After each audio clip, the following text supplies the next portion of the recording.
Okay. Cool, cool, cool. Yep. Okay. Nice. Not as bad as I thought it would be. Hopefully everyone's having a good day.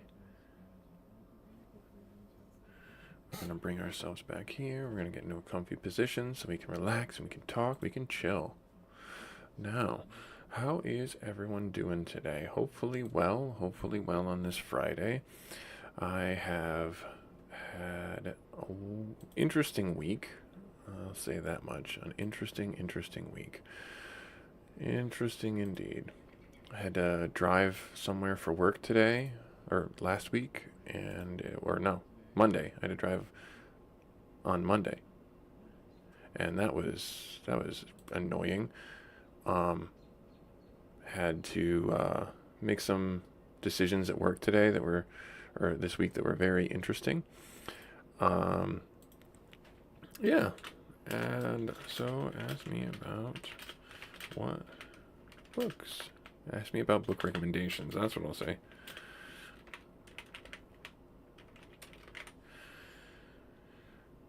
All right, there, and we're gonna do this, and then we're gonna do this, and we're gonna take this. We're gonna pin this message right there. Nice, that message is pinned. Consider doing all that. All right, so yeah, where I'm at right now is I'm currently in my house. No, it's silly dad humor. I am opening up Magic the Gathering Reforged, or Forged, I should say.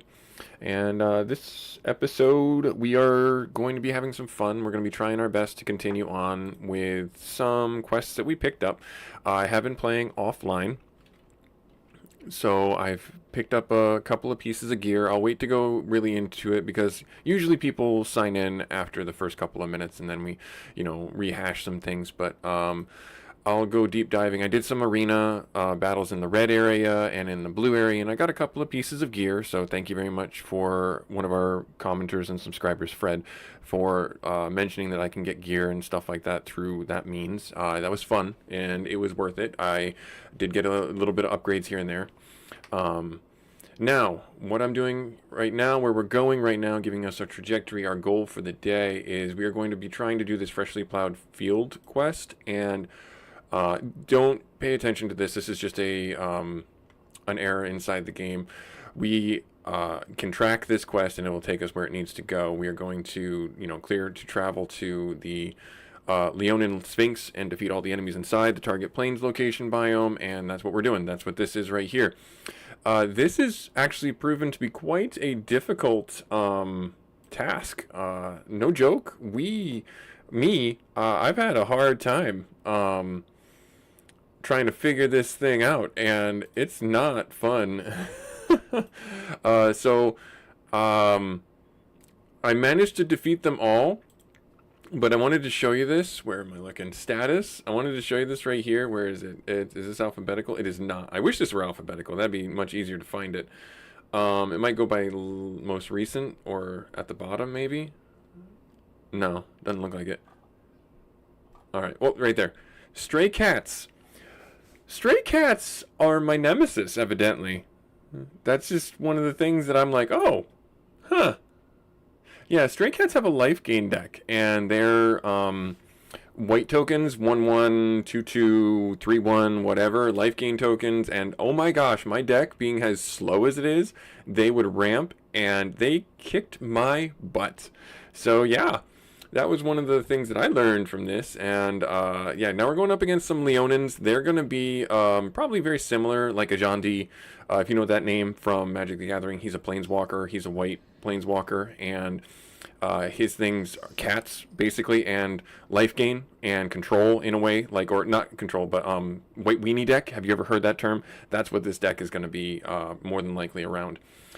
Let's see here. I am going to keep this hand. Yep, so green, white, and then you may pay 2 life to enter it untapped. Okay, so he's not doing that because he's got no life to pay. We're just going to drop a swamp and we're going to end turn.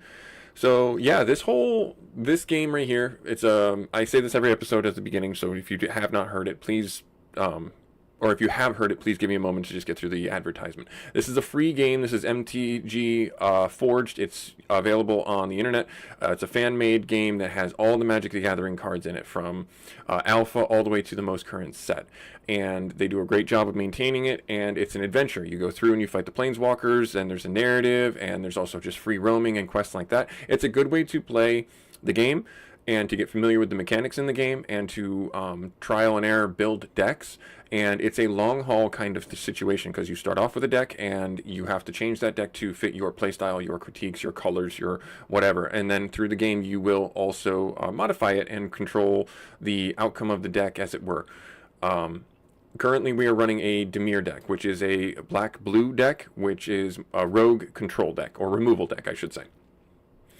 Alright, so there's the advertisement. Yep, so here it is right now. So, Kuchamba Outfitter, when enters, choose an equipment from your hand. It perpetually gains equip 1. Target creature. So, what are they choosing? I think they're choosing perpetually equip 1. That's going to suck. That's going to really suck. Because if they do an equipment deck, being a weapons master, they're going to have all manner of problems for me. We'll drop our blue. We'll drop our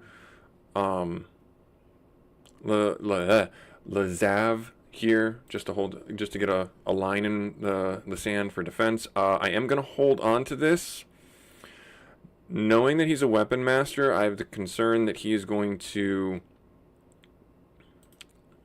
be able to steal that from me, and if he does, that's going to be bad news. That's going to be really bad news. But we'll have some fun with it regardless. We'll see if we can do this. I will beat my head against the wall to get this done. Oh, he didn't miss a land drop, but he didn't put down a creature or equipment. I don't know what to do with that information. I could choose to attack, but white does have a lot of removal. I don't have the second black source I need to kill that creature. I do have an instant that I could drop. Let's do Aven Thief. Get him out just to have a 1/4 that can also block, and then Aven Thief has won us a lot of games. Aven Thief has allowed us to steal cards from the library, not the hand, the library, and then cast them using our mana sources. So I'll hold on to that. And then if he does manage to kill this, we do have Laz Av to basically duplicate him and get the same interaction, same effect, as it were. I will end turn because I do not trust what he's got going on. Yeah, he's waiting for me to attack. He is definitely waiting for me to attack. I will Chainer's Edict. Get rid of the creature. I will equip you right there. And I'm just going to attack. He's got all his mana available to him. This is probably a bad idea, but we'll see what happens. Yep. Condemn. Destroys attacking creature. And that's fine. I'm glad I pulled that out when I did. Let's see here. Hang on. I need to recast this, basically, and then I will get... oh, no, he exiled it. Oh, no. Didn't he? Yeah, oh, that sucks. Wait, no, what did he do? He removed it from the game? Oh, no, put it in my controller's library. Oh, that's not good. Sorry. What was the other one they did? It's a 2-drop, and it's remove attacking creature or kill attacking creature. It's not Swords to Plowshares, it's something else that they can do. I got it when I was playing this earlier. But yeah, okay. That sucks. That sucks. At least we drew that out. Now, he does have all his mana untapped, so we can run the risk of doing this again. Let's drop this right here. Let's equip this right here, right there, and, I mean, I can't just sit here on my hands. Okay. Alright, so he just milled 10, and we got a wolf token. So I do have a bit of a surprise to talk about with the game, not like in general. Balan, Wandering Warrior. First strike when Balan has double strike as long as 2 or more equipments are on him. There you go. That weapon master being what he is, that makes sense. He can drop some weapons and start really ramping that guy. Unfortunately for me, I still don't have my second black source, so I can't remove it. I can bounce it and draw a card if I really wanted to. Let's Alpha Strike and see what he does. Let's Alpha Strike and see what he does. He's going to block that, which is fine, because I'll just do this, and I'll pay the kicker. And I'll do this. And we get a draw card. Okay. Okay, not anything great. So he's going to take 9, and then we get a wolf token. So now he's got 22 in the graveyard.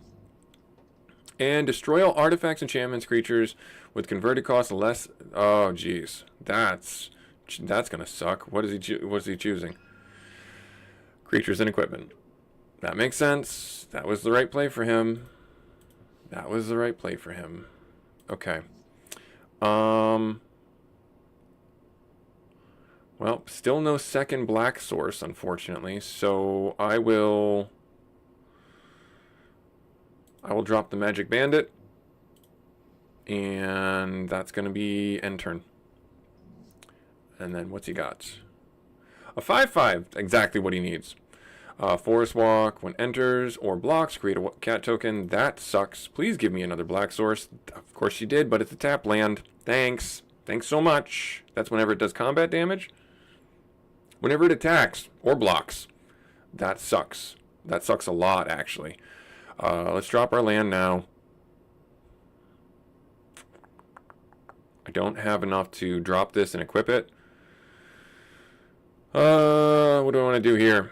I need to keep the black source for this guy, so I will drop you down. I will not auto pay. 1, 2, 3. 1, 2, 3. Right there. Good. Great. So the thing about Magic Bandit is it's just like the Aven Thought Thief.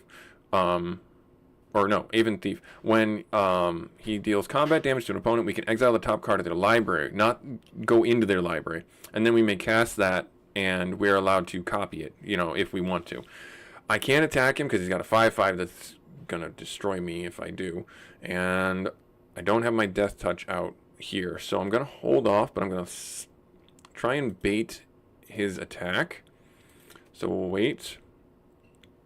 Click OK, right there. Yes. Glimmer Lens. Whenever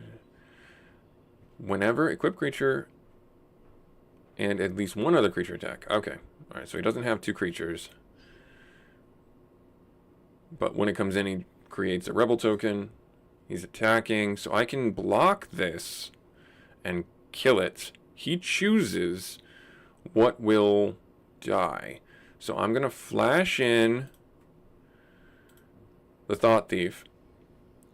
This is now 4/4. This is now a 2/2. Okay, so now we're going to go into blocking. Yep, he created the token. We're going to assign blockers. So from here,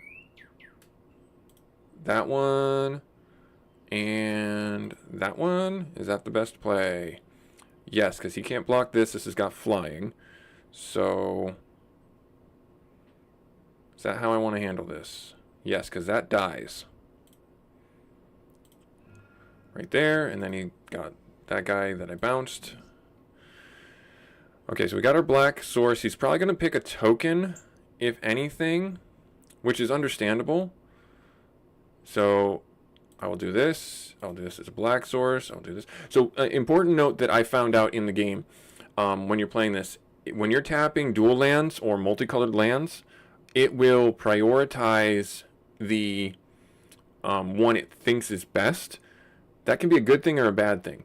So make sure when you're tapping this, if you have... so what happened to me was I had a very similar situation where I had one source of black mana, and I had blue, and I had my dual land.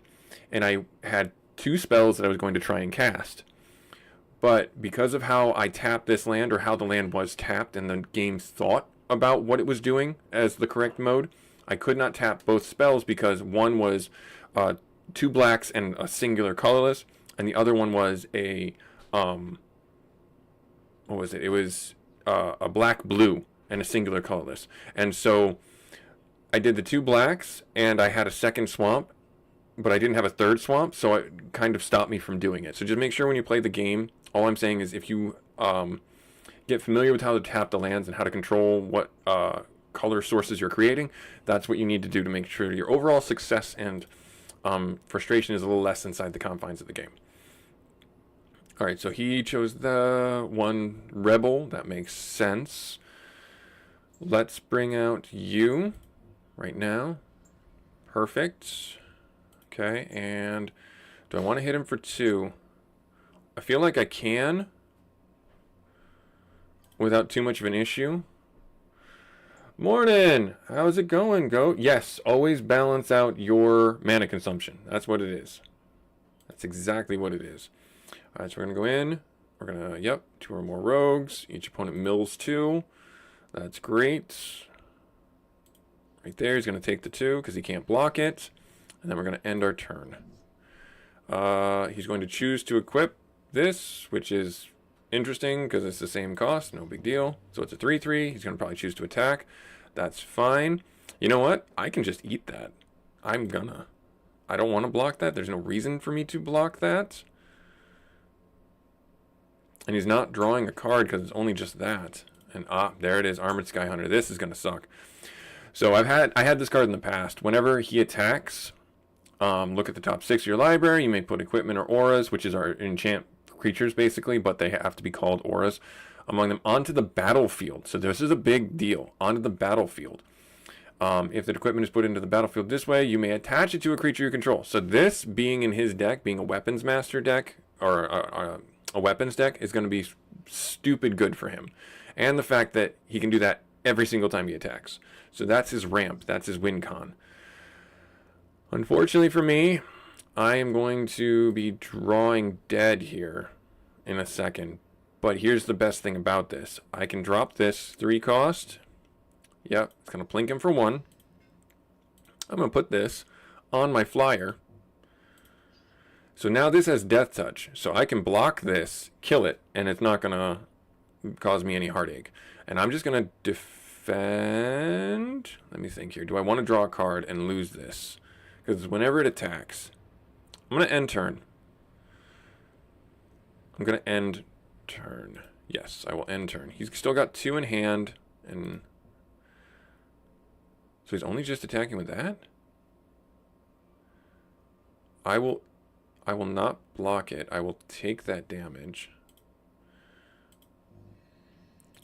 And now here comes the big problems. Yep, as long as he's equipped, he gets double strike. That needs to go. Do I have any way of answering that? No.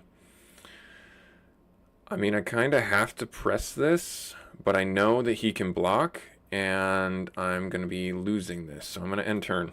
So here's the dice roll. I don't know if I'm going to win this. Take another 3. Oh, great. Yep, great. Yep. There it is. And another land. We're flooding. And he's got me, I think. Unless I can get... I don't have Damnation in the deck anymore. We had it for a while. Till he did his equipment wipe. Yep, equip everything onto him. He's a 4/4.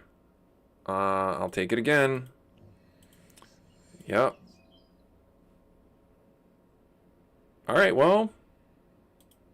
I mean, might as well do this, right?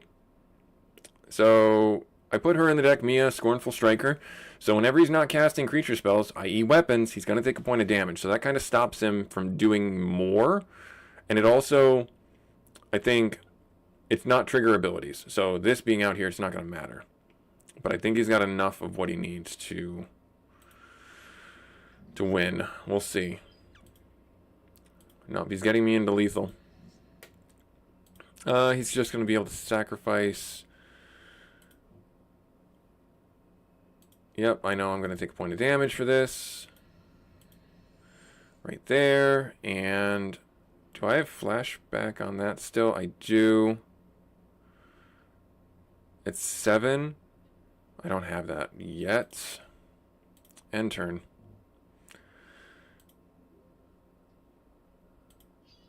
Okay. Yep. Yep. At the end of turn. Yep. And there it is. There's lethal. Basilisk Collar. I don't have a way of winning. Darn it. Darn it. Much sad. Damnation's got some from the squad. Oh, dude. So that was the Weapon Master. I have a feeling he's going to be pretty difficult to deal with. Now, so after we've done our little opener and everything like that, I'll show you what I've done with the deck and how things might have changed slightly. I've only changed 1 or 2 things here. I have the Magic Bandit in the deck. I think I had that last time.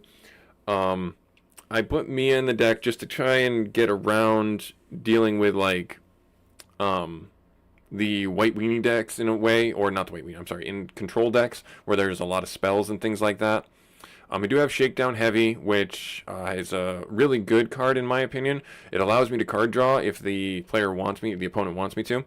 And it's a 6/4 really low cost, and it has Menace, so it can't be blocked by 1 creature. It has to be blocked by 2, so it'll kill most likely anything that it blocks. Kind of a really potent card. But the real big thing I wanted to show you guys is I found the Sword of Light and Shadow. There are a lot of these swords in the game, and this white and black one is really, really helpful because we're going against a lot of white creatures, and this gives them immunity. So that spell, I think, would not hit them. Now, this is arguably one of the weaker swords because all it does is if I damage a player, I gain 3 life and I can return a creature from my graveyard to the hand. That's it. It's not as powerful in my opinion as these two. These two are definitely much stronger and have way more utility in our deck. The reason why I have these also in here is because the equipment, the swords, allow us to, the rogues I should say, we can bypass a lot of defenses, specifically with Cradell or with like these Death Cult rogues that can't be blocked except by rogues. So really kind of helpful, really cool. I think one of the things I'm going to do before we get back in there is there's a couple of spells that I want to try and put in here that might help out. So Damnation is one of them. That would be really helpful to wipe the board, especially if I'm losing. So I'll drop one of them into the deck. And then from here as well, there is, where was it?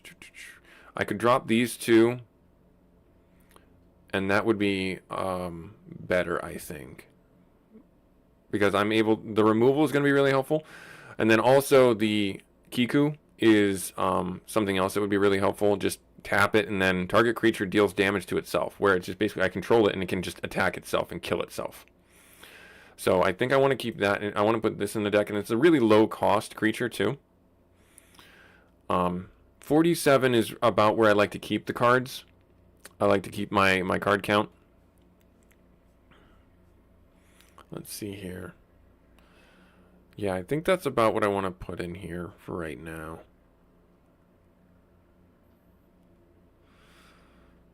Yeah, that's all I'm going to put in here for right now, and then we'll get back into it. We'll try it out again and see what we can do. So I'm not going back to town right now. We lost 3 hit points from our total. So we'll see what ends up happening. 1, 2, we have 2. We have Lazav we can bring out, and we have Mia, which we can bring out, which would be actually pretty helpful. Okay. All right, I'm going to keep this. My deck is kind of on the precipice of being a 2-drop deck, where 2/3 mana is what we'll need to really get going and really have usefulness in the overall function of what we can do, how we can execute the abilities and things like that. And that's pretty standard, I think, but also having the lower cost is going to be really, really helpful.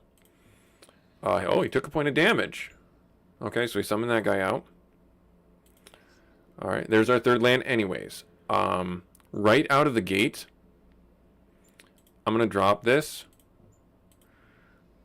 and we'll see what he ends up doing. This is a first strike. This is not a first strike, so if he chooses to attack, we will kill this. He takes a point of damage for that. It's a creature spell, so again, it's not gonna be impacted by the Mia. There's a Scorpion Sting. We'll drop a land, and we will bring out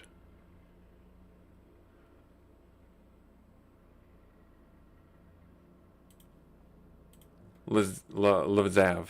We'll bring him out. We can look at the top. It's another land. We will keep that on the top of our library because we do need one more land, and that will even out our draw, I think. I will choose to equip Mia, and this will really give us some pressure because he has no mana to condemn it, and it's a first striker. So if he chooses to block it, he's going to lose his creatures, and with his health pool being so low, he can't choose that all the time. And now he's going to take a point of damage for bringing out an artifact. There's our swamp. I think I want to bring out our rogue. Now I can choose to attack with both of these, and that will put us in lethal next round. He is choosing to block. He kind of has to. He's equipping. He should attack. He's not attacking. Interesting. I don't know why he would not attack, because that... Well, I mean, we have lethal next round, but the life gain would be 4. So that's a bit silly in my opinion. We've got him here. We got him dead to rights. Unless he does condemn. So I have a choice to make. 1, bounce it to his hand. 2, kill it. I'm going to kill it. I think that's what I really want to do here. So I'll kill it. I'll eat the 1 point or 2 point of damage from the Mia. That's fine. Right there. So now he has no creatures. We'll attack. And if he chooses to condemn, then he has he lives another round, but he did not. Perfect. Right, and then we get loot. We get loot. We get loot. We get loot. Yay! Alright, Master Key. When equipped, creatures deal damage, sacrifice Master Key. If you do, draw 3 cards. Well, that's kind of okay. Oathkeeper. 33. Whenever equipped creature is put into the graveyard from play, return that card to play under its owner's control if it's a samurai. We don't have samurais. If Oathkeeper is put into the graveyard from play, remove equipped creature from the game. Draw 3 cards. Draw 3 cards. We'll get rid of that. Gimli's Axe. As long as equipped creature legendary and has menace, I'm going to drop that one too. I think I'm actually just going to sell all of these. I'll flag these all to be sold. Master Key could be good in a card draw deck, but I just don't see it being helpful for us. Let's get this right here. So the spell books on the ground are basically like opening a card pack. Let's do it again. I've also talked about it before. I'm going to try and play on my own time here to build up a different deck in the game. Prismari, or is a red-blue, and I really like that style of play currently, so I'm going to try my best to build a deck around that and change up the decks that you guys are seeing, just so you're not seeing the same deck over and over again. It might take a little while before I can actually do that, but that's my goal, is to try and do a different deck. I also, and the reason why I say that is because I might also do an angel deck, which is like white primary, and I might splash in like green, which is like a, what is it, Silencia deck, which is like an enchant creature deck and a life gain style of deck, so I might choose that.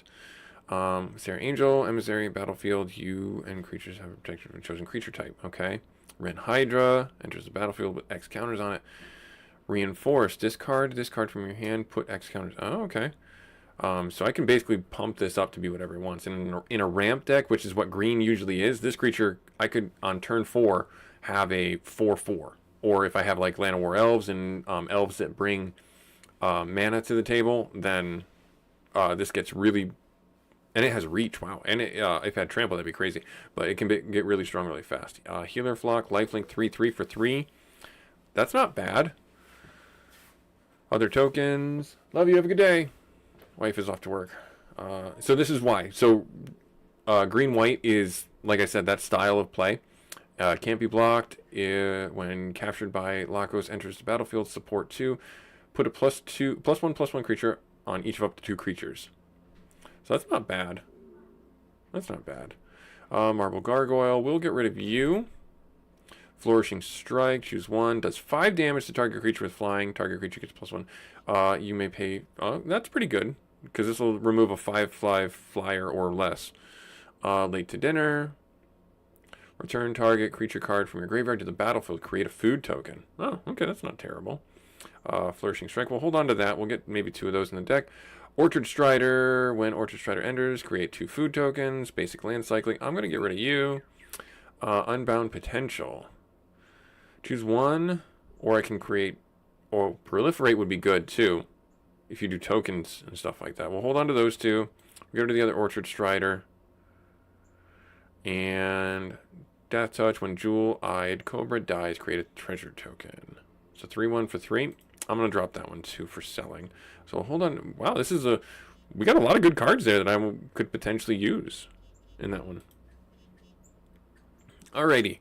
So now that we've won a game, what I like to try and do is I'm going to pivot just a little bit and talk to you, as the title says, ask about book recommendations. I'm going to recommend some books for you guys to read. I know, I'm a dad. My kids sometimes like reading, sometimes don't like reading, and they get into moods about it. Like my son right now is at a level where he's on the fence about it, but this is me giving you parenting advice from just a random guy on the internet, offering you encouragement to better your kids' understanding of the world.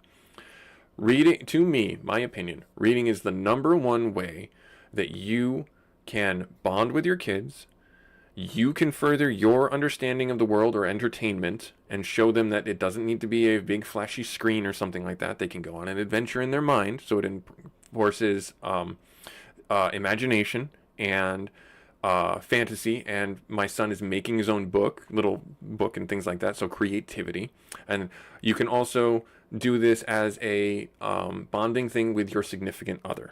And you can read their books, they can read your books, and you can talk about them. Oh my gosh! Oh! So the first book that I'm going to show you guys to read is one that I started reading it's a series of books, and it's called Wereworld. Okay? This is the first one. It's Wereworld: Rise of the Wolf. This is actually a series animated on Netflix. They kind of changed some of the things in the story. And my daughter read this first book. We watched the TV series, and we had a wonderful talk about it. What was different in the series? How did this change? Did you like seeing the characters? Did you like the animation? Did you like the voice acting? All these different aspects about that creative process, from changing the literature into an animation, and talked about that whole process. And it was a really enjoyable conversation. I'm not going to say it was anything, deep or meaningful, but maybe it will be to her, where she has this fond memory of me reading this book with her, or reading the story and talking with her about it, and having her impart that wisdom or that tendency, that bias to her kids if she chooses to have kids, or her significant other if she chooses to have a relationship. And I think that was a really good bonding moment, we'll call it. So as an encouragement out there, definitely Wereworld is worth a read. At least the first one, I thought it was really good. It's not like the first book is your quintessential kind of story arc, where you have, the big bad evil coming to, the farmstead, and there's turn of events and things like that you just never thought possible. But as your book, as the series in Wereworld continues, it gets dark.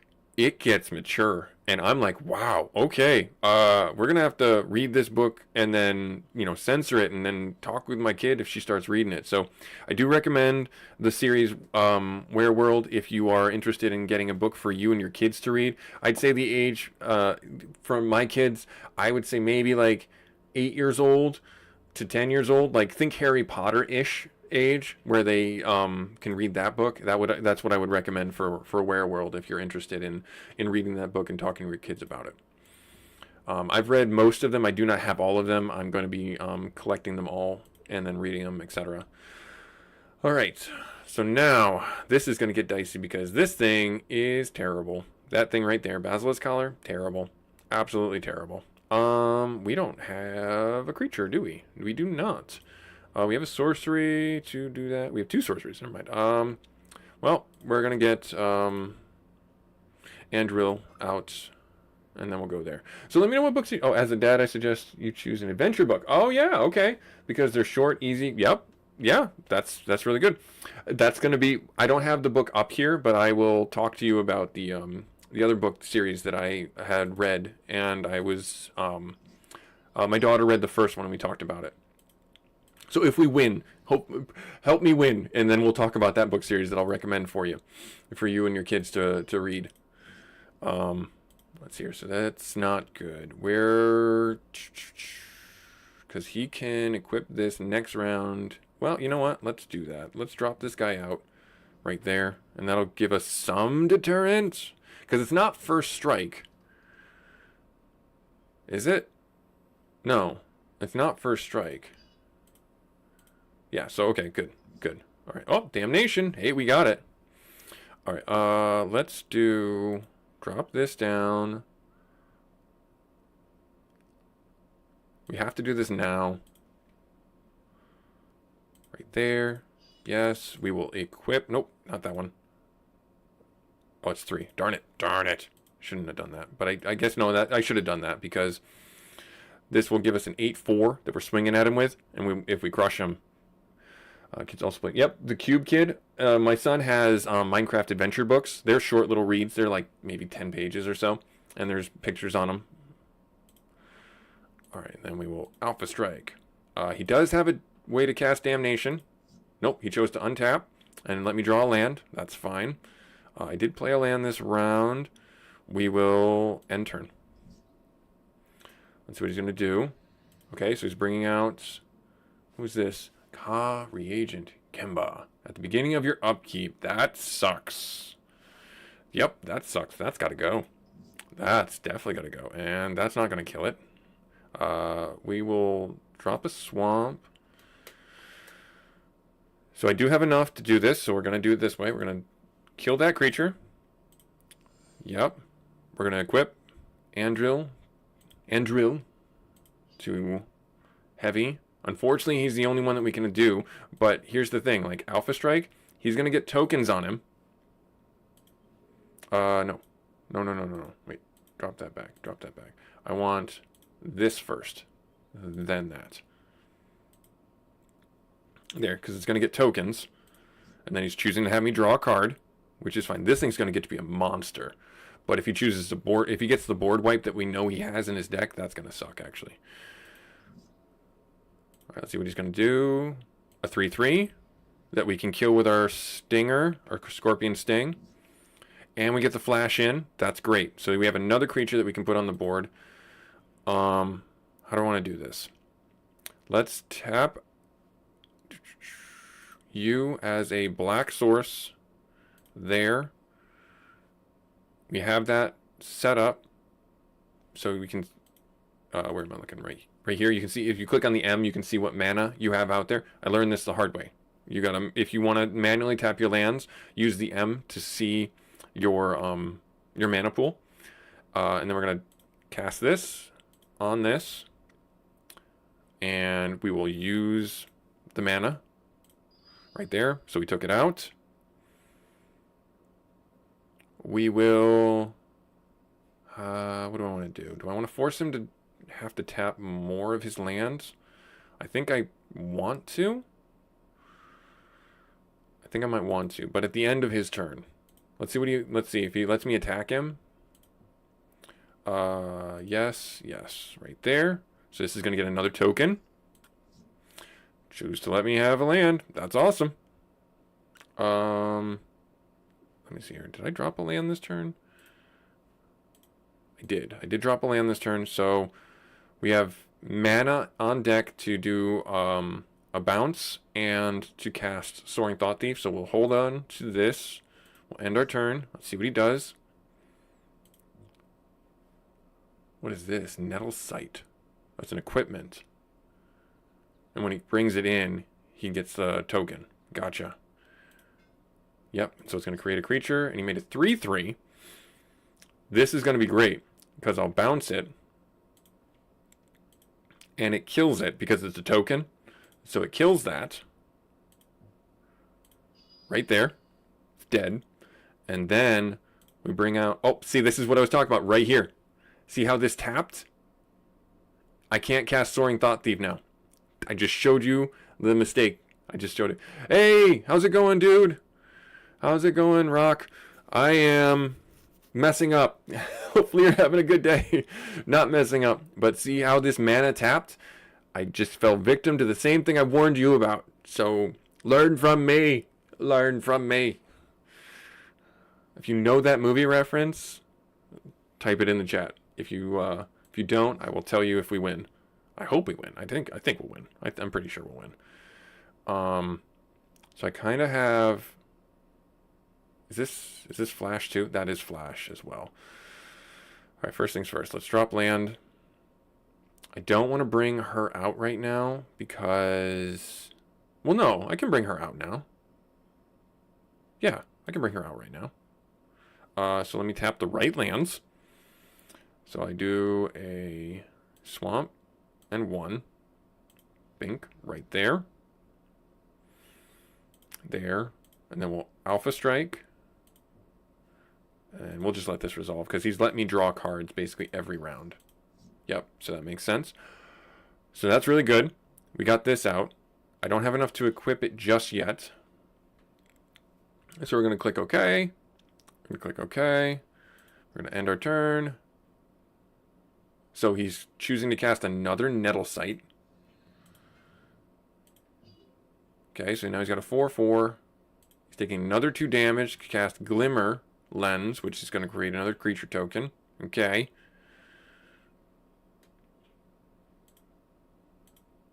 Okay, and now at the end of his turn, we're going to do this the right way. Okay, we're going to tap 1. We're going to tap 1. We're going to bring out Soaring Thought Thief. Dink, dink, right there. Perfect. Then we're going to do 1. And then we're going to tap this for a black source. Oh wait, no, I don't have enough. I don't have enough. Because this is it's a 3 drop. Darn it, I don't have enough. So mana burn's not a thing. We're okay. We're going to undo. We're going to undo. And then we're going to end turn. Yes. And now we can attack with the Soaring Thought Thief. We can equip him up with everything.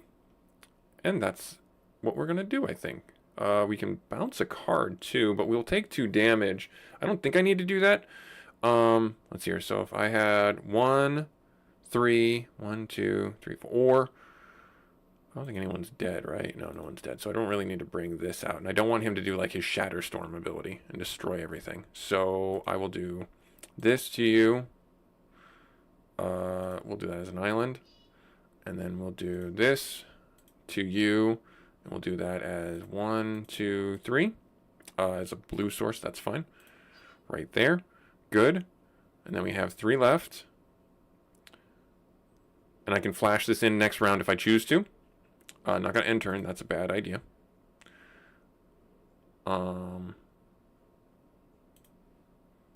Attack you with him. And we'll resolve that. He's a 5/5 because we have the City Blessing. And next round we have lethal. He's putting Basilisk Collar on that. That makes sense. Yep. Okay, is he attacking? He's not for some reason. So we won't kick this. Right? Yeah, I won't kick this. I'll bounce that. We'll take the 2 damage. But he loses that, all that, and he's kind of tapped out. He's only got one source of mana at 1 damage to him. And then, I mean, we have lethal. Alpha Strike. He's going to choose to have me draw a card? He does. That makes sense, I guess. Yep, chooses to block that. That's fine, and we got him. Nice, awesome. All right, so there's the win. So, yeah, today's fully dependent on the... Oh, geez. Sorry, that's 3 minutes ago. Not failing again? That sucks, dude. If you need any support or anything like that, let me know. I can try and help with some things that are going on, but I think you know pretty much everything that I knew about it. I got a bunch of these already, so I'm going to flag that to be sold. Whenever equipped creature has trample. Whenever equipped creature deals combat damage to a player, seek mana value equal. Oh my gosh. Seek a card with mana value equal. That's huge. This could be really good in our deck because we can then seek, so we can pull cards from our deck with mana value and with the ramping potency. That's actually really good. These I'm gonna hold on to for now. They are the Silenza style, where they're red, or not red, where they're green white. And Trample Lifelink is pretty good, actually. And it's not that bad to equip. It's a little costly, but I think it's still pretty good. Overall, I think it's pretty good. All right, so we won that round. So the next one I'm going to say is a little bit more for, we'll say teenagers, and I will say people of that mentality. This book right here from E.E. Knight is a series, Dragon Champion. It starts off with book 1 here, Dragon Champion. Book 1 of Age of Fire. This was it's a slow burner style reading. And I think that when I say it's for the right type of audience, the right kid, it's got some combat, it's got some adventure, but it's mostly narrative and thought-provoking. So I'll talk a little bit more about the entire story and what goes on, but it's basically about a dragon. Dragons are dwindling, man is taking over the world, and it's from the perspective of a newly hatched dragon who goes on basically a sojourn to find himself, find his own kind, and find out what the great weakness of dragons are, and why man is able to defeat such a potentially godlike or near deity style of creature as the dragons. Because the dragons are... they have like a thought chain with their memory chain from generational memory. That's what it's called. And the dad passes his knowledge on to the boy dragons. The matriarch to daughter and patriarch to son. They have the ability to do thought images and make a cohesive generational tapestry about their kind. From family to family, and so that was an interesting perspective. But it's more than that. It's also the dragons. They have pride, or in some cases, they have hedonism, where they are falling to their own gluttony and falling to their own weakness in the sense of they become fat, dumb, and happy, but that's not what the great weakness of dragons is.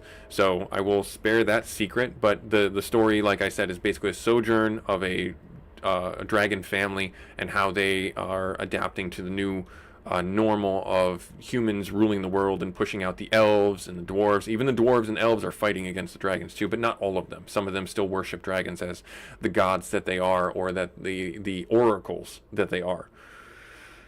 Head calibration, ideally impassable. How about something similar to Dragon's 10-year-old? Short memory span. She likes the Renly series. Okay. Yeah, no, I've never heard of that series. I'll have to take a look at it. That might be something for my daughter as well. Thank you for the recommendation.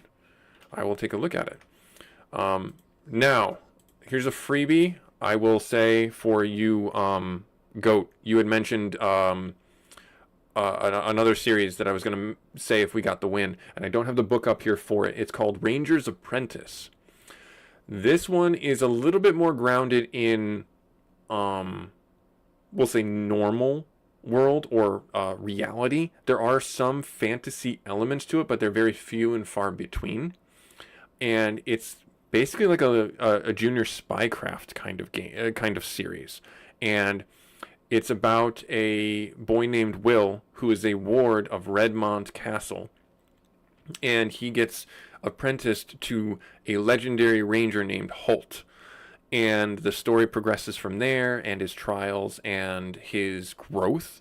And the series follows not just him, but all the other wards inside Redmont Castle have features and have some books that they go into, especially the warrior named Horace, who becomes, you know, the rival turned ally situation as they grow mature and as they grow up. So it was a really good story for that aspect. And it also shows some, when I say some fantasy elements, there's some mythical-ish creatures in it, is what I'll say. And there's some magic, is what I'll call it. And I put air quotes, magic, more like alchemy in a way, or more like science made into looking like magic.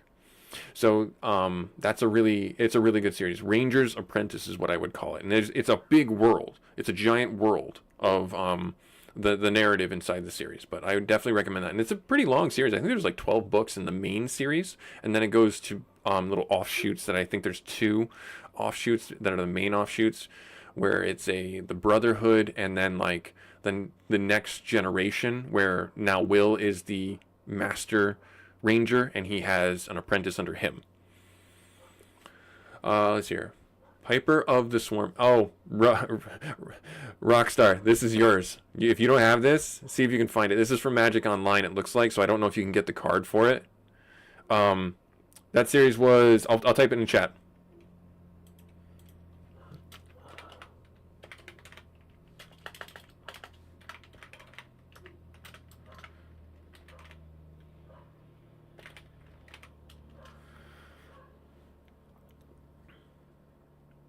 Yep, Ranger's Apprentice. Yep.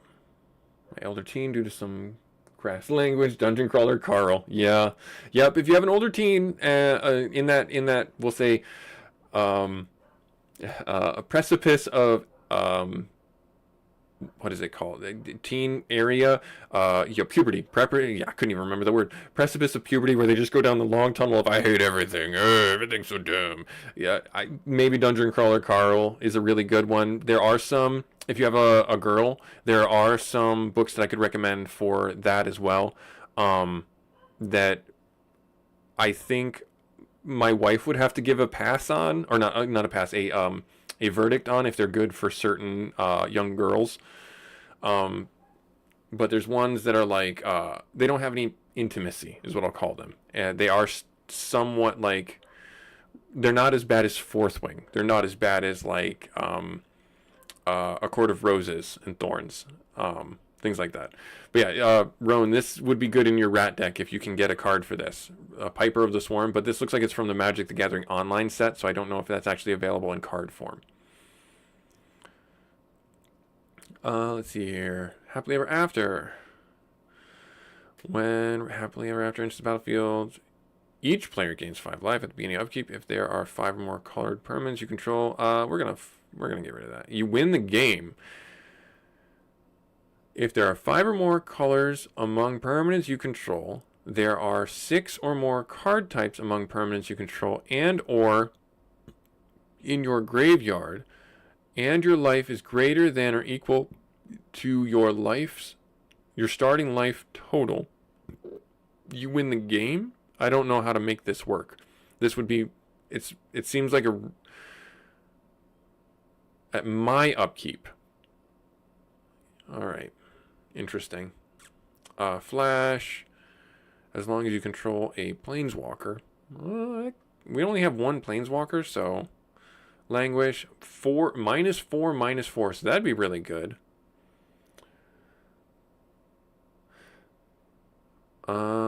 Grasping Current, return up to 2 creature cards to search your library for, or into a graveyard for Mind Mage, reveal it and put it in your hand. That's good for fishing for a very specific card that I do not have. I'll hold on to this, see if I actually build a rat deck or a squirrel deck. There's a bunch of those out there. This is kind of costly for what it does. It is a specific removal, but it's all creatures. You see that, all creatures. So, I mean, you know what? I might consider putting that in the deck. Because it's not, so that gets around hexproof. Because it's not a target creature. It's just every creature. And that means your creatures too. And with the Andril, if we can get our creatures above that threshold, we're safe. Or any creature is safe that is above that threshold. So we have 1 more guy to fight, and then we'll be good. We'll take him out. We'll take him out, take him out. All right. Two blue. That's not ideal. That's not gonna help us. I could go fishing if I really, really want to, but I have a feeling we're gonna lose this if I stall. So I'm gonna mulligan. That's a much better start. That is actually a much better start. I will actually put the submerged boneyard on the bottom. And he mulligan too, so that's perfect for us. I could have put Kiku, I could have put Kiku on the bottom, but I guess it didn't matter. Because I'm trying to get Krydell out. Krydell is probably going to be the one that wins us this, because he can bypass defenses for 2 colorless, and with the axe and his low hit points, we have pressure early on. No land from him, and there's another card that we can actually use, really useful for us there. Okay, we'll bring this guy out. Oh, no, I dropped the other land. That's not what I wanted to do. I am a knucklehead. That's silly of me. I misplayed. End turn. We're probably going to die. We're going to die now. Oh, good. Yeah, you needed to do that. Capitalize on the misplay. Dang it. Well. All equipped creatures get... Yeah, that's got to go. That's got to go. We'll take care of that. Target creature. Bink. Gone.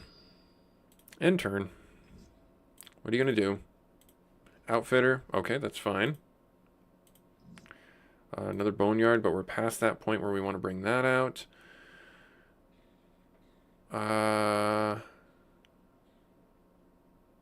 Let's bring out Kiku. Because Kiku can just start plinking his creatures, making them kill each other. Oh, yeah. He's going to swing at me? That's fine. I'll take the 4. But wait, no, I have to block it, don't I? No, it's indestructible. That sucks. Drop that. Indestructible is not something I can get around right now. 1, 2, 1, 2. I don't have 3 to bring that out. I do have 1 to bring this out. I could equip this next round if it's down on the ground, so I have the mana. No, let's do this. Let's bring them out now, right there. He's tapped out right here, so we'll equip this onto Kiku, and then we will attack for 3. I don't need to make it unblockable, so we'll just cancel that. Sledgehammer, equipped on that. That's perfect. I can't block it. He's going to lifelink it, get 6 back. Perfect. Now it has trample too. I dropped the land. I really needed that removal. I don't think this works on it. Does it? No, because it's indestructible and it does damage and it healed him. Oh! I didn't realize that was a mechanic inside the game. I learned something new, and that something new was terrible.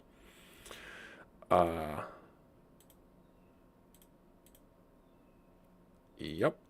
That sucked. I don't know that I have a way of dealing with him.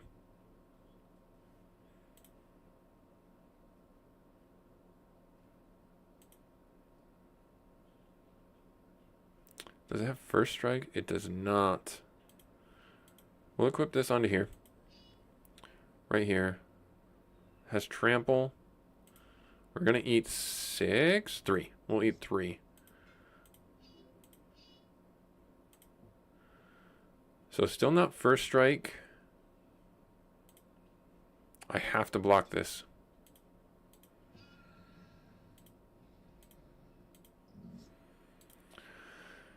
Oh, darn it.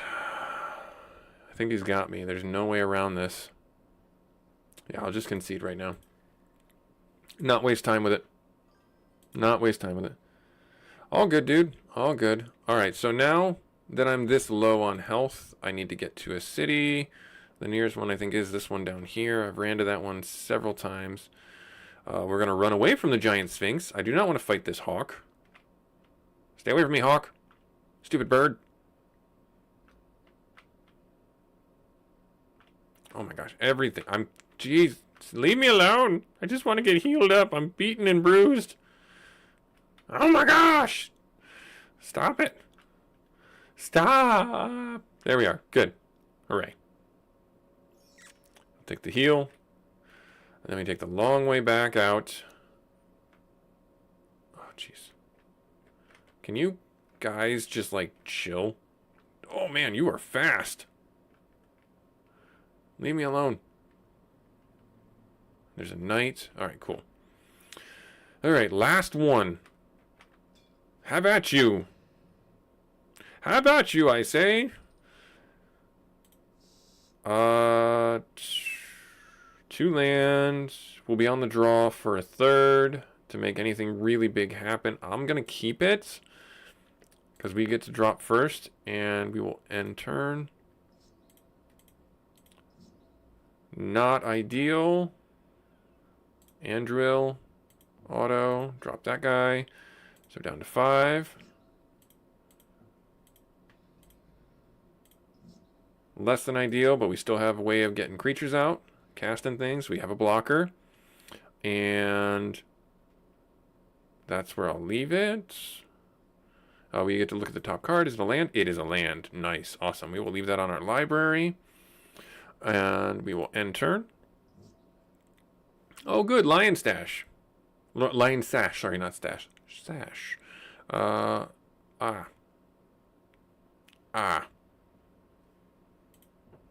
Yep, that makes sense. That makes sense. That makes sense, unfortunately. All right, so from here, what do I want to do? Well, I can equip. Does it have first strike now? It does not. I mean, why would I not do this? Do I get another creature out?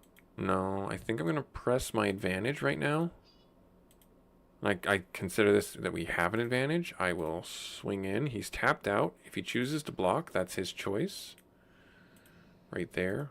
Okay. Oh, a Nettle Sight. We know that he's got this. He's going to swing at me for 2. Good, another land. That's actually pretty helpful. We will drop another creature just to have a blocker. We will equip.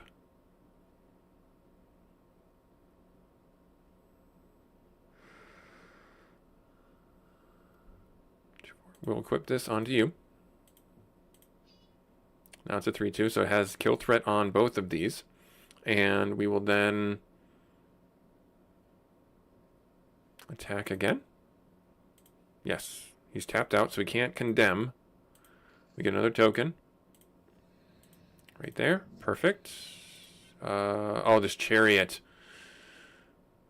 Dang this chariot. Dang you, chariot. Brings in creatures. That's super annoying. Right there. So now I can bring you out. You have protection from white-black, which is not what these are. This is green. This is green. That's white. So I can bring out Feast of Famine, which is green.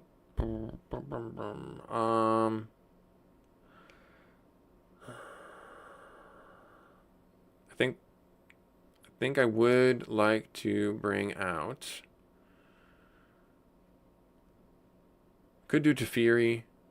Let's bring out the sword. Let's bring out the sword. And then we have the City's Blessing. Put that on you. Right there. And then we will Alpha Strike. Yes, he has to block that creature. Yep. Yep, that's fine. And we draw a card. Who's he choosing block? Okay, that makes sense. So this dies. Those... No. Oh, yeah, this dies. That dies. Those 2 die. So 1, 2, 3. And that's it. We don't have trample. So unfortunately, that was kind of it. And then we end turn. Yep, that's fine. Bringing out another one of those. That's just fabulous. Nothing has lifelink, right? Yeah, nothing has lifelink. Oh, good. Drop a land. He's got those two. So we have lethal, right? Yeah. Yeah, we've got lethal. Just drop this. Like that. Equip. Here. There. Done.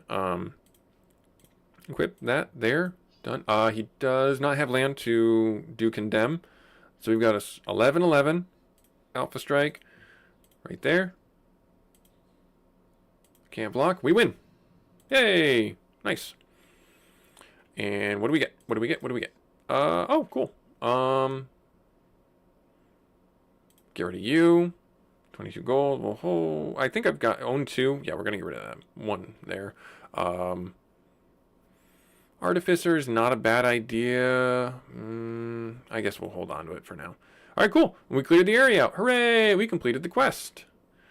All right, you barely finished clearing the area, and the imposing farmer is already preparing to harness one of his animals to plow the outside. Seeing you approach, he tosses you a satchel. Thanks. He then gets to work. A man of few words, but he pays well. What do we get? Did he pay well? Yay! He did pay well. Artificer, when daring archaeologist enters the battlefield, you may return target artifact from the graveyard when you cast a historic spell. So historic are artifacts, legendaries, and sagas are historic. It's got build-up potential, but I don't really have... I mean, equipment or artifacts. So if you do an equipment deck, this could be really potent inside it. But I'm going to get rid of that. Rayblade Trooper. When this creature enters, puts +1/+1 on target creature control. Whenever a non-token creature you control with a +1 counter dies, it create a human... Oh, okay. You may cast this from your hand for its warp cost. Exile this creature at the beginning of it. The end step, then you cast it from exile a later turn. I like that idea, but I don't see myself building a deck around it. Whenever Harvest Right Host or another rabbit you control enters, target creature you control gets +1/+1. Then draw a card. If this is the second time this ability has resolved. I'm going to get rid of that. And then Angel of Deliverance. Delirium. Yeah, I'm just going to get rid of that. And then 15 shards. Cool. Awesome. So that was quest 1 done. And we won. So I'm going to... This is more for the men out there. I thought this series was a really good series for people to know existed if they didn't. Let's go to the water area, blue. First, we'll teleport there. My recommendation for you guys out there, if you are interested in finding a book to read. Morning! How's it going? Hopefully going well, dude. Doing book recommendations. I don't know if you're a reader or not, but this is for all the guys out there. This is called Broken Blade. It's from Kelly MacLeod, and it's a really good series. There's about, I think, like 4 or 5 books in the series, and in the series, it follows an assassin who lost their god. It's the world of non-traditional gods, deities, and things like that, and they were basically taken out by another god. And the series follows the remnants of this assassin order and how they still function in society, the jobs that they take. He's a blackjack, which is in the term is like a black market, assassin, kills people for money. There's like a day jack, and then there's like I can't remember the in-between one, but it's a non-traditional fantasy world with different kinds of creatures and things like that. Really fun series, really fun read. I enjoyed it quite a bit, so I do recommend that out there for you guys if you have any space on your bookshelves or any time to read, or you can audiobook it. Any of these books, I would recommend you see if you can get an audiobook for. But yeah, so where are we at right now? We're going to be going into the Great Lighthouse Arena. We're going to be doing some more things here. We're going to try our best to win. We are going up against a doppelganger, I believe. No, this isn't a doppelganger. That's a that's not the doppelganger. That's something else. That's a oh gosh, I can't remember what it is. Well, we'll find out right now. Because we're gonna beat this merfolk that we've never actually fought against a merfolk fighter? Huh, interesting. We go second. We will keep our hand. Okay, they gained a life. We'll drop our tap land down. We'll end turn. Riverfolk sneak. Can't be blocked. You control rivers. Okay. Yep. Nice. Good for him. So glad for him. We're going to actually kill that creature. I think that's the right thing. That's the right call, because he's going to plink me for a lot. And he's got 21 health, so that's actually kind of scary. So we'll end our turn. Oh, should have. Oh, no. Great. Awesome. So glad for you. Yay. So glad that you have that. Do I have a removal for that? No. I can bounce it.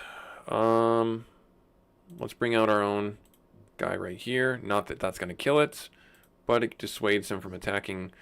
Oh, good. I'm actually glad that that killed the Bone Splitter and not one of my other more potent artifacts. We'll just take the 2. We will drop a swamp. How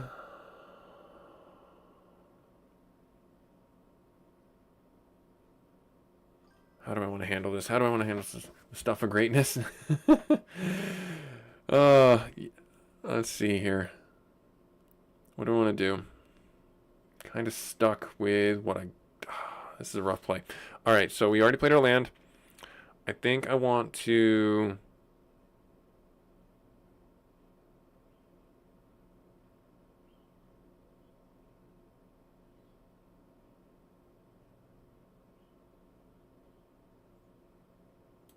bring out another creature.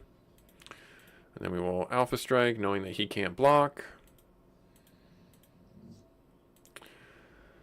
Shaper of Nature. Oh, that's awful, actually. Gonna hit me for 2. I'm not gonna choose to block it. I'll just take it for now. Scry 1 for him. Alright, so we're gonna drop this right here.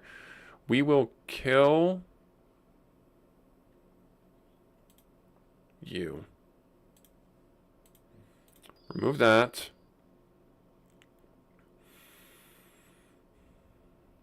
We'll hold on to this and see if I need to bounce something. We'll hold on to our mana for now. Yeah. And then we will Alpha Strike. Even Thought Thief, that's great. Do I bring this out now? That might change things.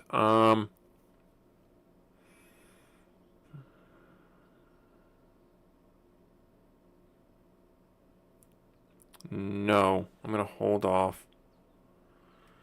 Because I have no way of knowing what he's got in his hand, obviously. So he's going to hit me. I will bounce this. There. He's bringing it out again. That's fine. And now we'll drop this. I'm actually going to make him sacrifice that before he gets another creature out.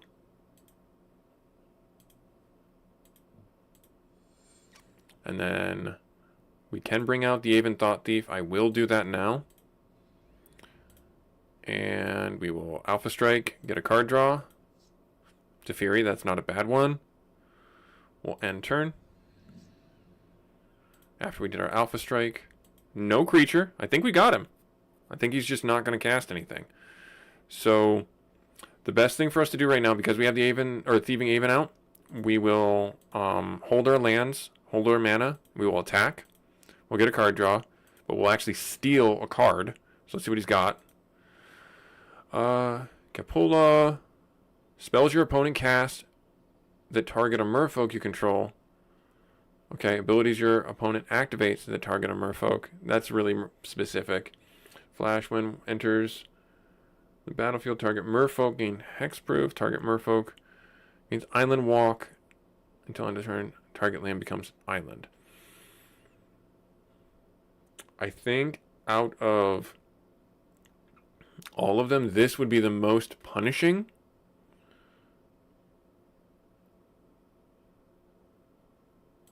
Yeah, I think that's going to be the most punishing for him, so I'll take that one. And then we'll actually cast that right now. Give the Aven Thought Thief a +1/+1, and we get a 2/2. From here, I will bring out the Heavy Shakedown. We'll end turn. Nope, he's not doing anything. Yeah, so I guess we got him. Hold our lands again. We'll Alpha Strike. There. He's not going to do like something like Settle the Wreckage or something like that on me, is he? I don't hope not. Oh, Lord of Atlantis. All other merfolk gain Island Walk and +1/+1. Merfolk Falconeer. Flyer. If you kicked a spell, scry 2. Enters the battlefield, grade 2. With Hexproof.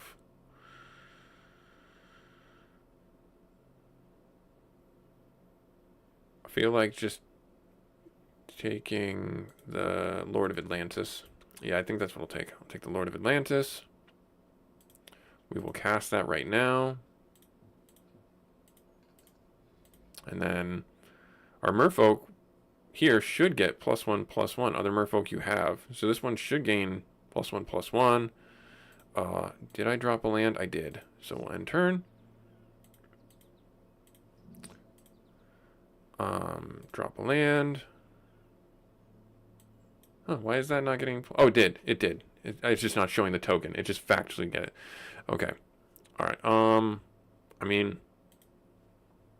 I don't see a reason why I can't do that. Why I can't do that. Right there. And then just... Alpha Strike. Win. So the deck is pretty strong when it... You know, obviously, that's you can be saying that about anything. The deck is pretty strong when it works. All right, now what is this red blob? I think we fought him before. Challenger. Interesting. 22 life. Okay, we go first. I will... Or no, yeah, we go first. I will keep this hand. We will drop our tap land. 2 swords, but no creatures. I think I'm leaning towards getting the Quietest Spike out, because that's somewhat situational with how it impacts the, you know, does half a player's life situation. We got Kiku, so I will bring Kiku out now just to have a creature on the board to see what he's going to do. We'll end turn. Order of Midnight. Return target creature. No, he's casting this as a creature. Can't be blocked. Alright, that sucks. Well, I could just have it kill itself. Could I not? Or I could have Kiku attack and kill it. Interesting thoughts to be made about either argument. It is black. Green, not as helpful as I thought it would be. I guess we'll bring out the sword, and then we'll hold off. Yep, we'll take the 2. Lovestruck Beast, really? Aw. I can't attack until we have a 5/5. Or, I'm sorry, until we have a 1/1. And we don't have that. So, we're okay. Drop our land. We have Thief and Aven. But it can defend. That's the part that sucks. Let's have Kiku kill Order of Midnight, just to get that off the board. Is that the right play? I kind of feel like it. And then just end turn.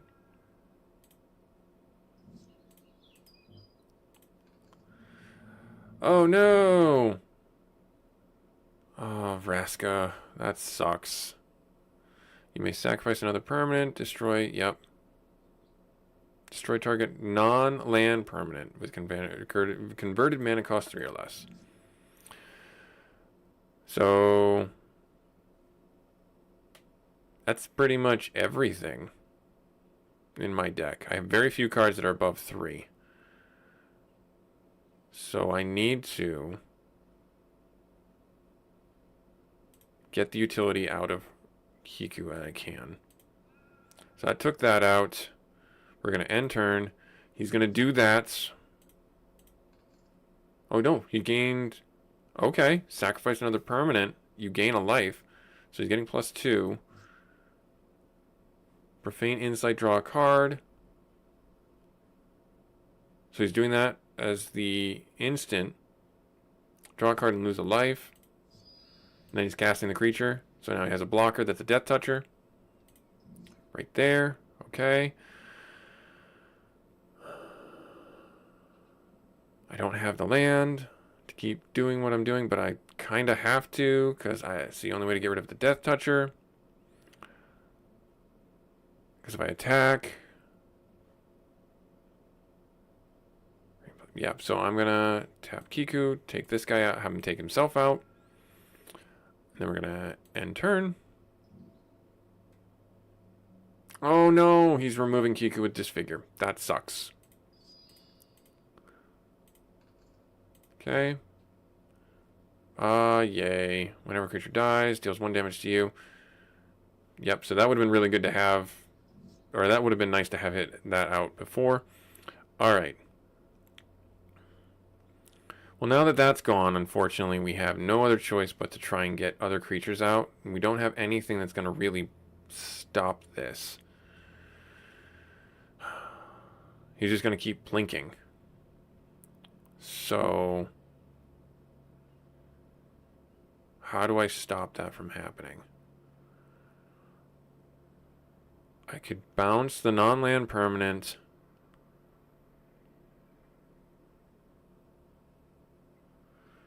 Which is this, when he does his ability at the start of his turn.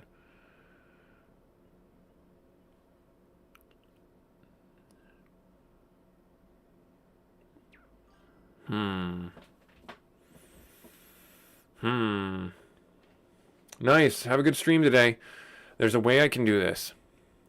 I can flash in you. I need to have 1 more land to do that. I can't do this.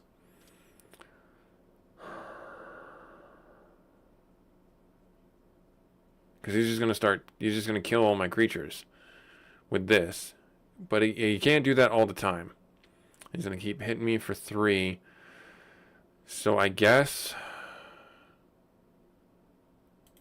I mean, I'll bring this out knowing that he's probably going to kill it. Yep.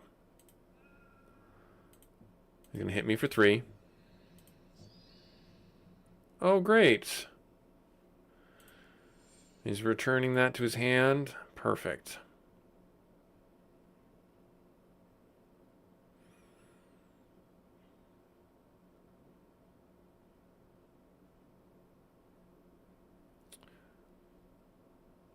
Bring out our rogue.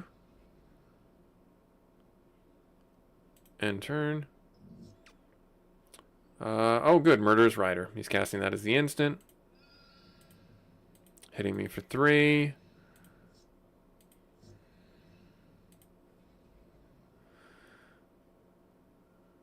So he chose to destroy that. Okay. Whenever a creature you control deals combat damage to a player, that player loses the game. Lovestruck Beast.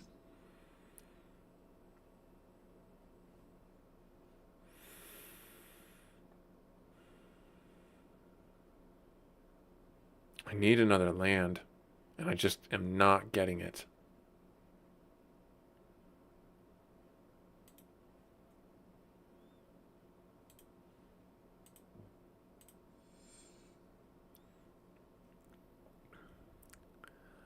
Do I bounce this now?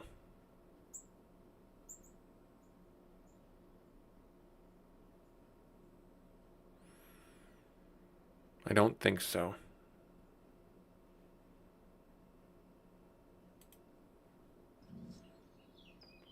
So he's destroying the Bone Splitter for -3, going down to 1 loyalty.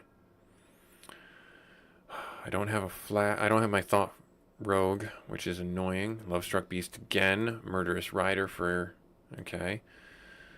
Oh, good. Damnation would be really nice right now. Well, we got our land, but it's a tap land. 1, 2, 3. He can attack with this now.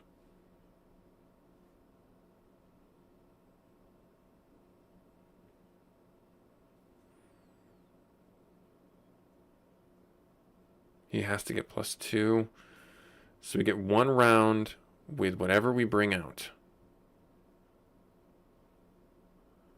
I'm going to bring out the Thought Thief. Or no, the Flying Avian. If he has a removal, it's gone, unfortunately. We'll end turn. That makes sense. Death Touch and a 4/5/5. I am not blocking either of those. We ate the damage. He has a blocker in the air. That sucks. Swamp. So what I can do here is Krydell, make this unblockable, but then I don't have a way of stealing a card. Or not stealing a card, of casting that card, because he's going to destroy that most likely. I have 6 land now.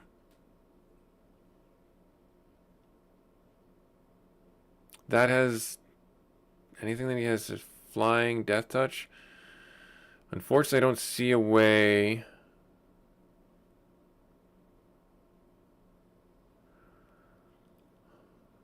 If I do 3/5, that's not ideal. I could bounce this, knowing... Alright, let's try this. Let's see what happens. I don't think this is going to work. I don't think that we have the right tactics. We don't have the right draw to make this happen. Well, he chose to mill 10. Let's see what he has. Lance Paragon. When enters the battlefield, target knight gets death touch and lifelink. Return target sorcery card from graveyard to your hand. Whenever you cast a creature spell on an adventure, draw a card. I think I want this. Okay. We get the wolf token. It's a bit rough right now. I think he's got lethal on me anyways. He's got the 5/5. I can chump block here. 2, 3, 4, 5, 6, 7, 8. I think he's got me.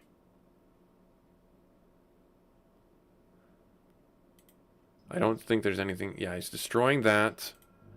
He's alpha striking. Yep. He's got me. I can choose to block here, but I'm still dead. That's all good. All good. That was a rough one. That was a rough one. Alrighty. We go off. And what did we get? We got our money back, basically, is what we got. So when you get to that tier, you get your money back. Alright. I'm trying to make something happen. I gotta make something happen.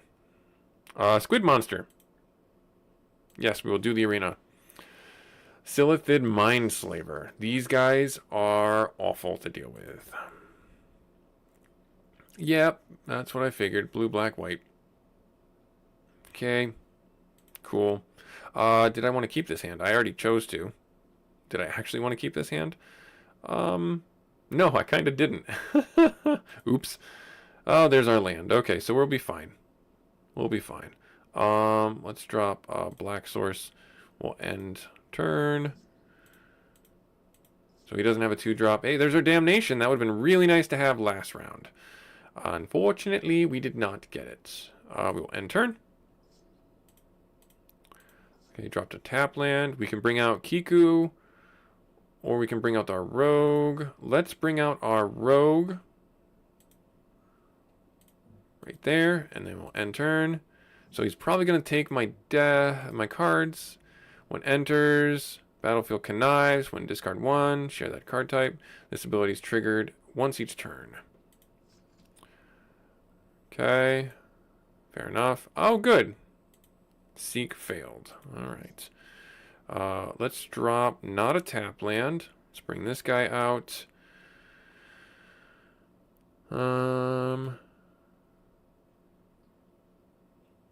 How do I want to handle this?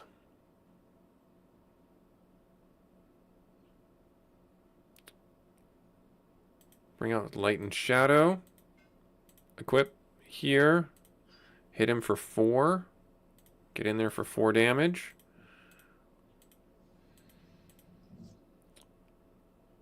Void Rend, of course. Yep. This destroy target non-land permanent. He's going to hit me for 3. That's fine. In a DPS race, I think we win.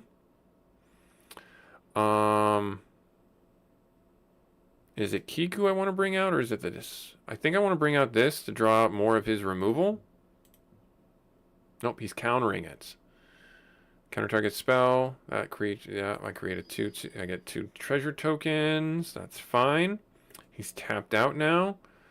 So I will bring out Kiku. I think that, no. I feel like to get the max utility, I'm going to bring out Librarian so I get more card draw. And then I will attack again for another 4. He's hitting me for 3. I will choose not to block. Solicit Advisor. Whenever you draw a card, target opponent loses 1 life. You gain 1 life. That sucks. He's tapped out.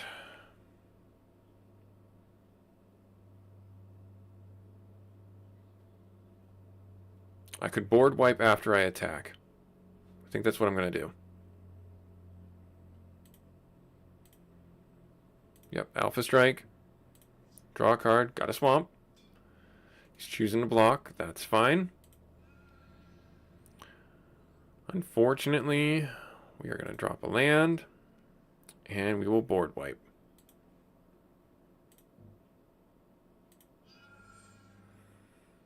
And then we bring out Kiku. We end turn. Enter starting one. Control seeks a creature card.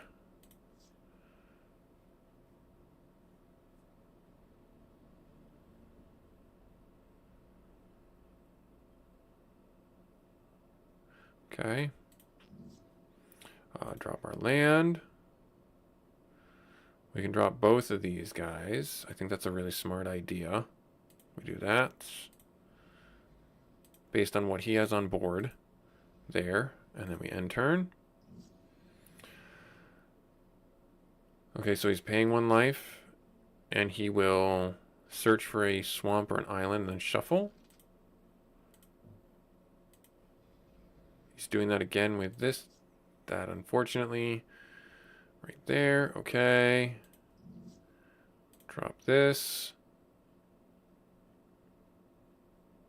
I'm going to make him mill 10.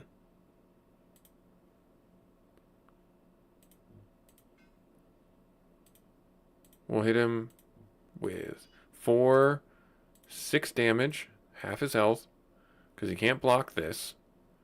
And then we'll make him mill 10, and we get a wolf token. Draws 3, discards 3. Okay, cool. We will end turn. Face Taker. Ah, great. At the beginning of combat. That's not going to stop this thing. I think we've got him.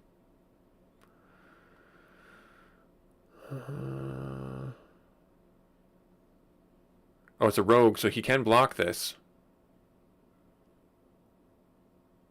And it will still die? Because it goes to 1, 3, then we have 2, 3, plus 1. Yeah, so we'll be able to still block this.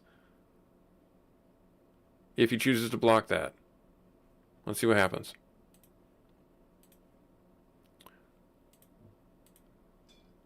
Yep, he has to do that. And we got him. Okay, cool. Awesome. Worked out really well. Worked out really, really well. Cool. So then another book series that I'm reading that I want to talk with you guys about, that I really encourage you guys to take a look at. If you're interested in science fiction, a lot of the books that we, or all the books that we talked about are more fantasy. But a science fiction series that I'm reading right now is Red Rising. And I love it. It's got some low points in it, some points that are really frustrating, but that's really good writer writing, yeah, literature.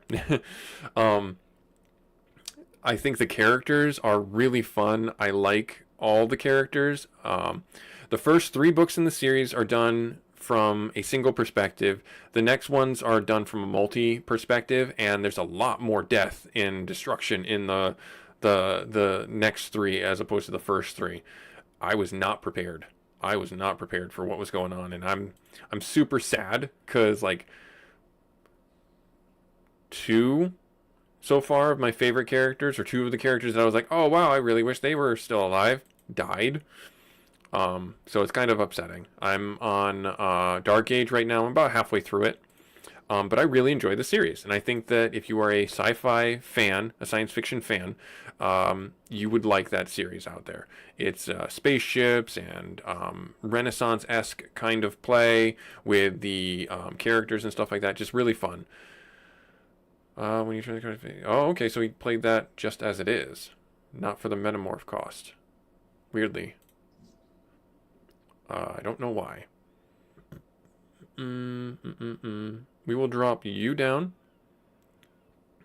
And we will hold. We'll hold. Okay, look at the top cards. Okay, manifest. Okay, he's swinging at me, so we will flash in. Thought Thief. Sign blockers. And that dies. We live. Great. And now we can do Chainer's Edicts to kill whatever that is. Blink right there. And what was it? Oh yeah, definitely kill that. Yeah, definitely kill that. Cool, awesome. There, and then we do... we played a land, but it was a tap land. Unfortunately, that's all we had access to. Hit him for 1, make him mill, and we will end turn. But yeah, Red Rising, I love. In the very first book, it was there. My favorite character is a guy by the name of Pax. Pax El Telemanus is just. It's a funny character, but he's the Grog.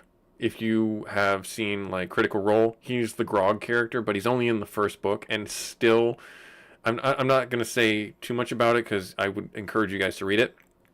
But just the character was endearing and lovable oaf kind of thing, and I really did like his character. But then he got killed in the very first book. Then I grew to love some of the other characters that are in the narrative. If this gets made into a movie or a TV series, I would love to have like a bit part in it, just in the background, because that's how much I love this series. I don't say that about anything, but this series to me is like a really fun series, and I enjoy the whole universe that he's created. It's by Robert Pierce, I believe is the full name. But yeah, it's really good. Let me bring it up so I can see if I got that right. Red. It's not, no. That's not what his name is. Pierce Brown, that's what it was. Pierce Brown. Not Robert Pierce, Pierce Brown. But yeah, a really fun series. Really encourage you guys to read it. Let's see here. When do we got this? You may pay 1. If you do, tap target creature opponent controls, and it doesn't untap. Ah, okay. So whenever you cast, so it's him. So I can bring out Kiku, or I can bring out my rogue. I think I'm gonna bring out my unblockable rogue. Or no, if I bring out Kiku and equip this, then we get a little bit more damage. Yeah, let's do that. Let's bring out Kiku. Equip this. And then Alpha Strike.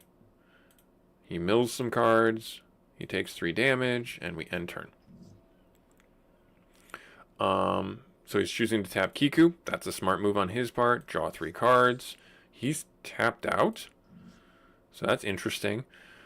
Don't have a way of getting anything else out right now. I could bring Andruil. I think that's the right play, just to get that on board. And then we can... Why did that not tap all 3? Oh, because it's 2 and I need 3 to equip it. That's why I had it reversed. Alright, and then we'll just attack again. Hit him for another 4. Have him mill some cards. Takes 4 damage, and we'll end turn. He's choosing to tap that down. Wise Teachings. Whenever you cast a non-creature spell, you may pay and create a dragon token. Okay, so... Interesting.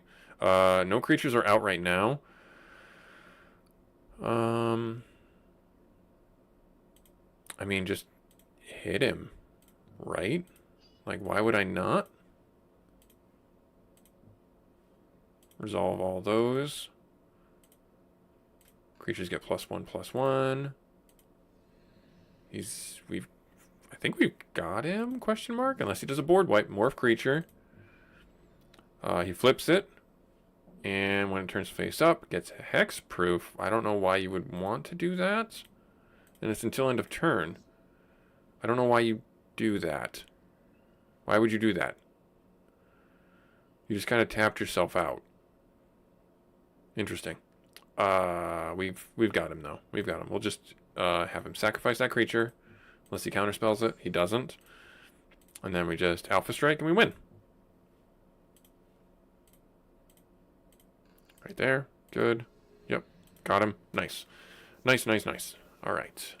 And now we go up against the Challenger again. Here we go. Let's see what we can do.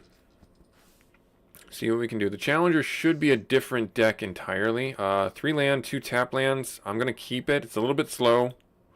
We'll drop a tap land. And we'll end turn. Okay, white, blue. He gains a life. Okay, we could do another tap land. I think that's the right thing to do. Question mark. No, let's do... Or no, can't cancel that. We'll do that. We'll bring out Krydell, knowing that he probably has removal. Omen of Sea, an enchantment. Flash. Sacrifice its scry. So not... He's getting some draw.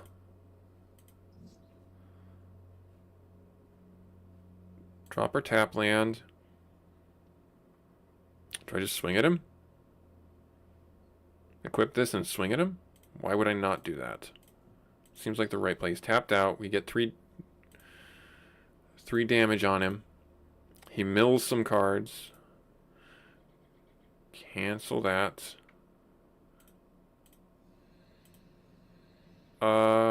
We will leave that on... We'll actually... Yeah, we'll leave that on the top. We have 3 that we can use to equip that. Okay. And we'll end turn. Omen Sea, he's sacrificing that? Question mark? No, he's casting that again. Scrying 2. Drawing cards. He's got another land.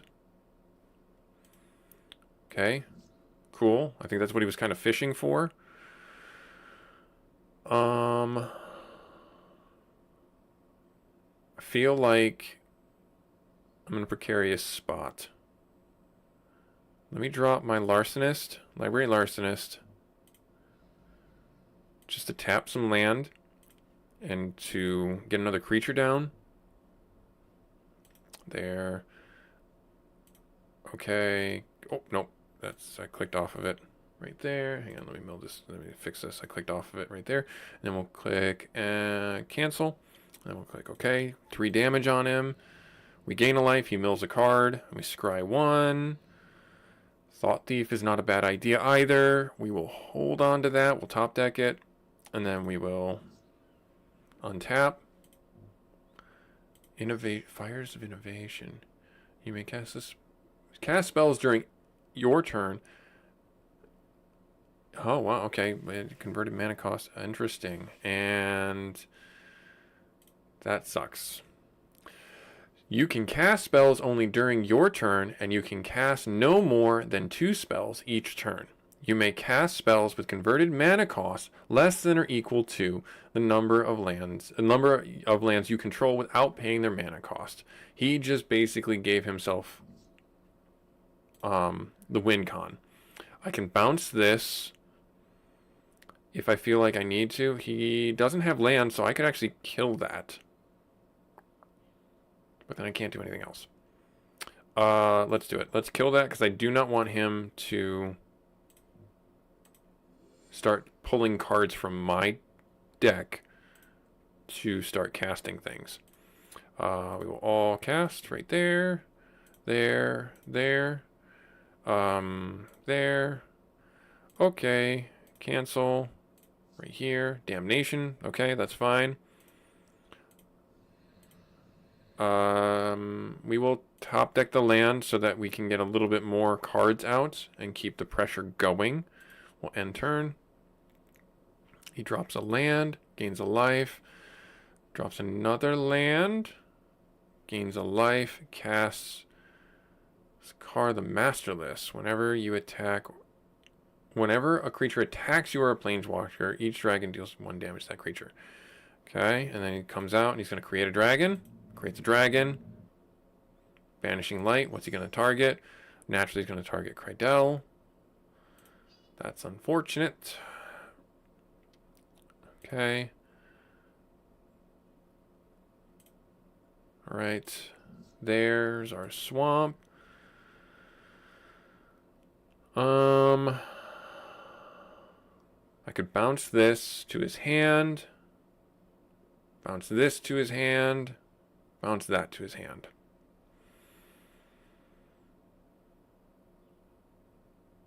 I do have... I don't have a way of doing anything more. Let me see here. Is anything... my Even Thought Thief.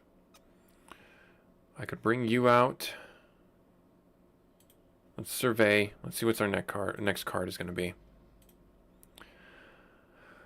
Okay. I will top deck that.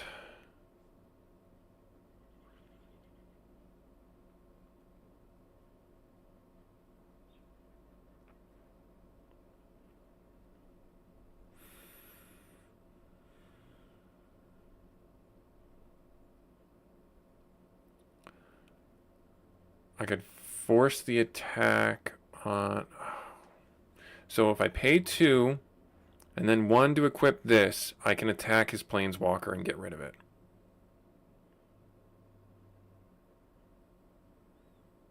So if I do Blink of an Eye for the 2, bounce this out, Wizard hits him for 1, and then that bounces the token, he loses his token, equip, Bone Splitter, there, and then hit his Planeswalker.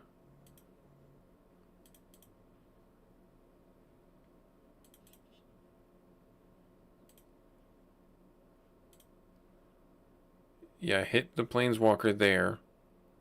That gets rid of the Planeswalker. It's fine, it does 1 damage. We draw a card. No blockers. Yes, got rid of it. Okay, good. That was the right choice there. And we drew our heavy, which we topped. When we scryed, we looked at it and we wanted to keep that. And then we will end turn. He's sacrificing that to scry 2. He's casting that, which sucks. Narset. Each opponent can't draw more than 1 card each turn, so that kind of stops my Larcenist from doing thing.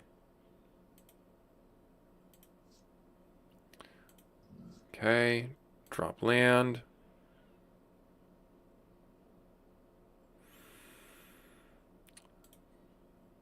He took that from me there, so I guess I could Thought Thief. Turn this into Thought Thief. Is that the right play? Yes. 3 there. Thought Thief. So now we have Thought Thief on the board again.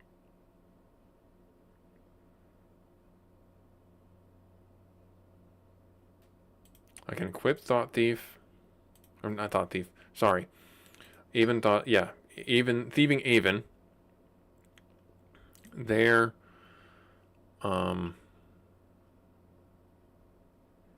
there. We will Alpha Strike. Bring this back. Actually, bring this back too.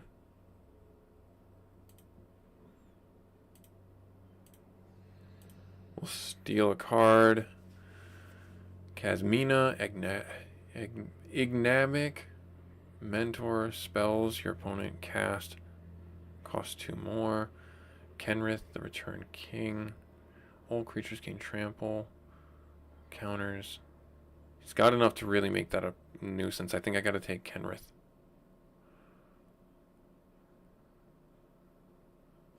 Yeah, I think Kenrith is the one to take.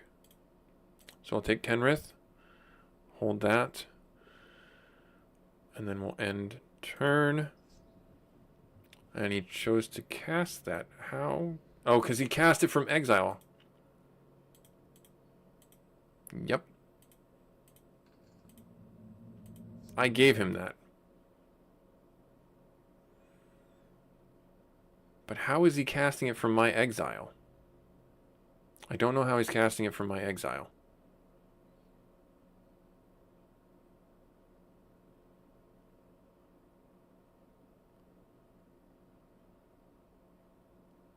Yeah, I have no clue what function he's using to cast it from exile.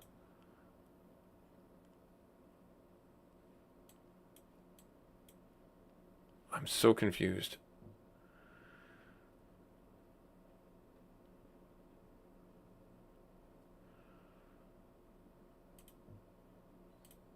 No, I'm not going to choose any blockers.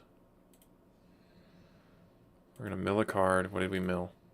Thought Thief.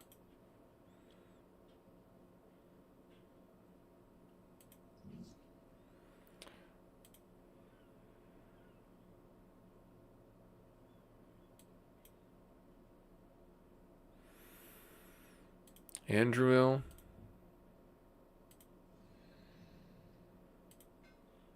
City Blessing. Equip. There.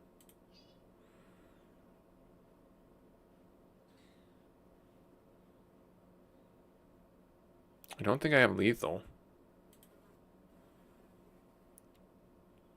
He doesn't have lethal on me with the clapback, so if I Alpha Strike here, there,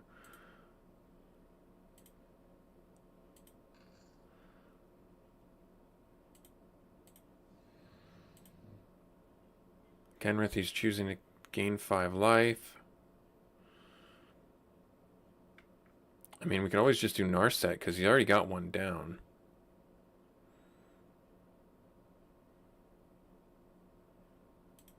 Or do I have 2 left, right? I have 2 left.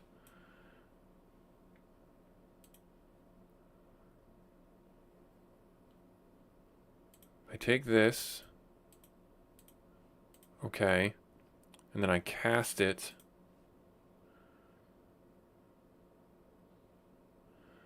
From outside the game, put it in your hand.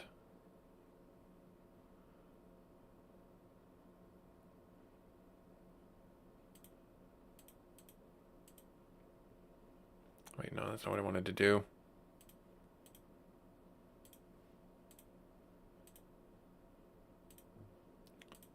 There, and then we get this. Nice, okay. Good. And then we end turn. Yes.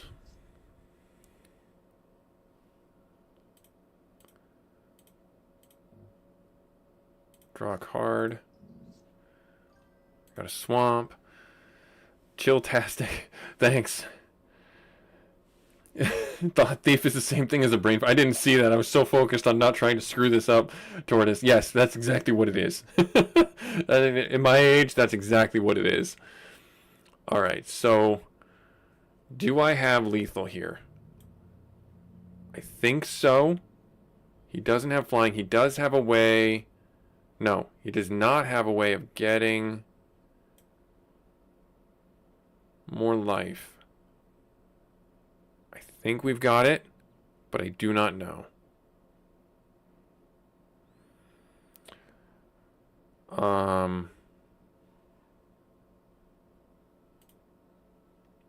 Let us Alpha Strike. We don't get to draw another card. Choosing to block.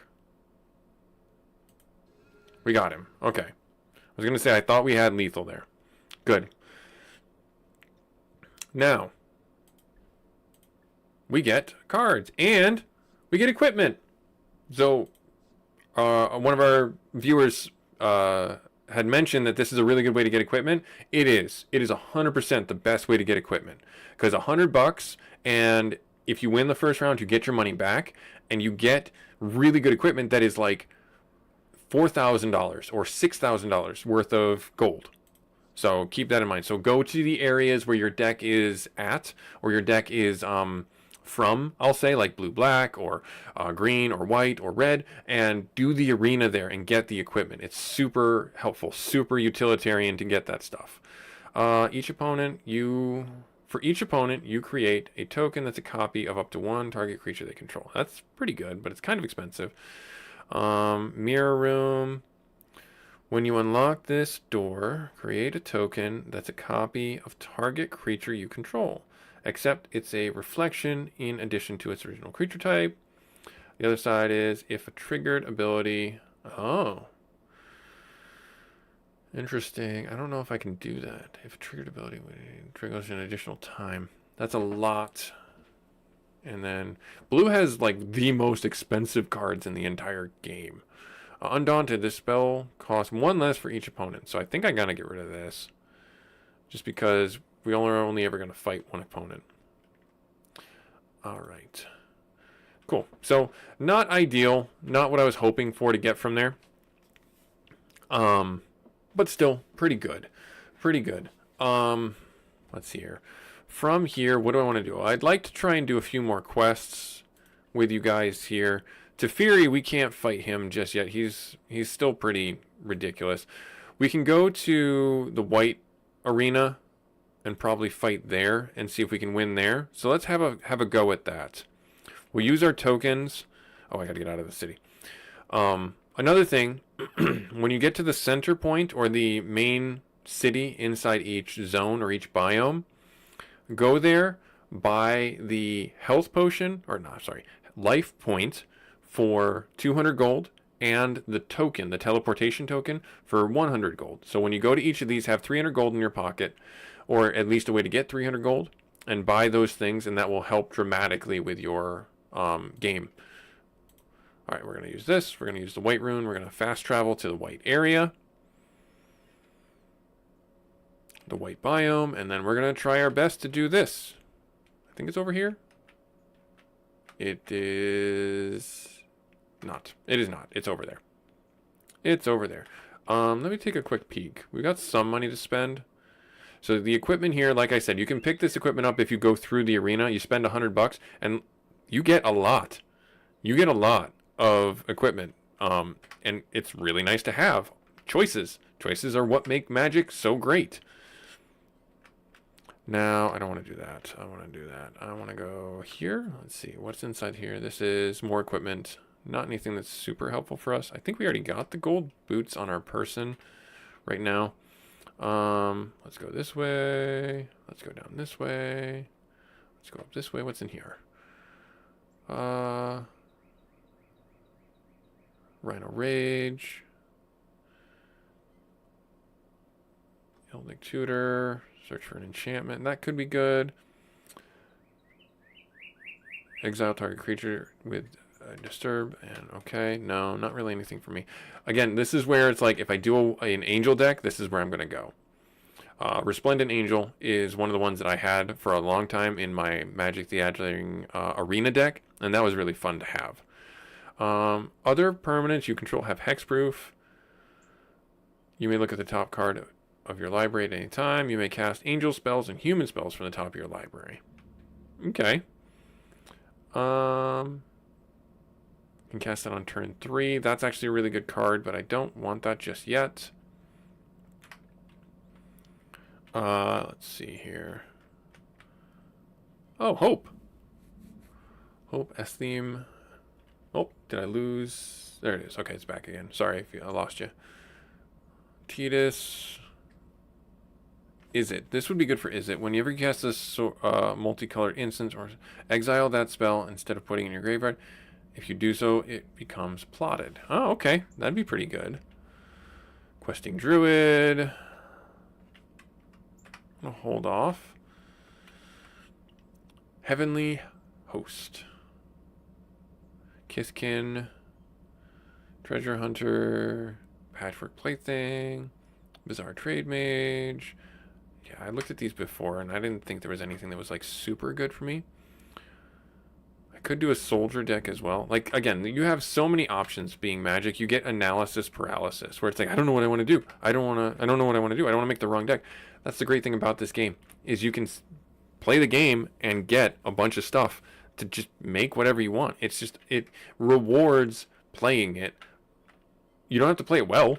Your first deck, like our first 2 episodes, 3 episodes, I couldn't do hardly anything against a lot of these creatures, and I just kept grinding and playing and getting cards and accumulating and altering the deck and going where I felt I needed to go, and it really helps to have that potential. And that's what makes this game a good busy gamer game.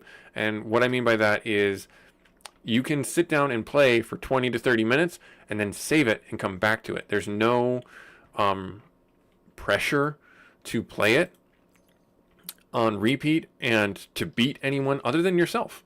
So it's a really good busy gamer game to just sit down, play for 20, 30 minutes, and then come back to it at a later date after you've saved it. That is all the land that we could ever possibly need, and I am going to take it. I'm going to keep this hand. I know we go second. Let's see here. Go here. Right there. Let me do this real quick. Right there. Good. Awesome. Cool. All right. Now, what is he going to do? Anything? Hedgewitch Mask. +1. Can't be blocked by higher creature with greater 4. Oh, okay. That's actually kind of not good. We'll drop our tap land. We'll end turn. We have more land than we know what to do with. And 2 removals. Protection from werewolves. Human creatures. That's annoying. Do we want to drop our other tap land? No, I don't think so. We'll drop this. We'll have you sacrifice that guy. It's gone. We end turn. He's got his land drop, and that's not good either. Enters the battle, create a token. Drop this. I could bounce the token. Do I want to do that? I mean, we're going to take... Let's end turn. We're going to take a point of damage anyways. 2 points of damage. Yep. Alright, so he's got like a werewolf deck going.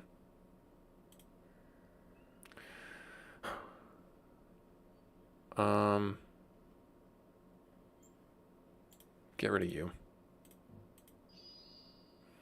And that's turn. Yep, going to attach it. We're going to take 4. All the land. Oh my Lanta. 1, 2, and then bounce the token. So, is that right? Yeah. 1, 2, right here. Kill that. Right there. Done. And then bounce the token. Yes. Because I don't want to take another 2. Points of damage. End turn. Evolving Wild, so he's searching for planes, dropping Candlelight Cavaliers, or Cavalry. Oh, good. I would really love to have any one of the creature cards that's in my deck right now. I'm not about to take 5 damage, so... Is that an instant or a sorcery? Damnation is a sorcery, I believe. Right? Yeah, it's a sorcery, so I gotta do that now.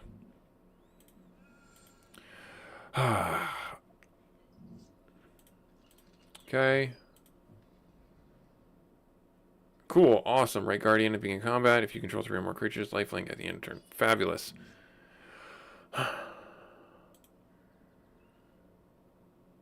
I mean, I guess we'll do Teferi. And then We will create a token, and then we will equip the token.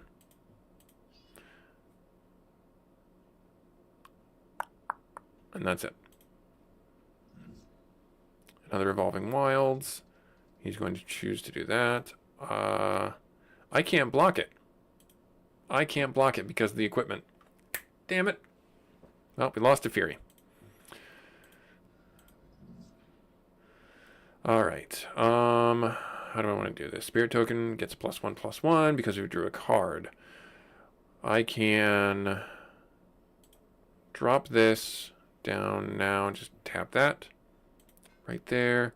Kill this. Right there. Bring out Mia or Mai.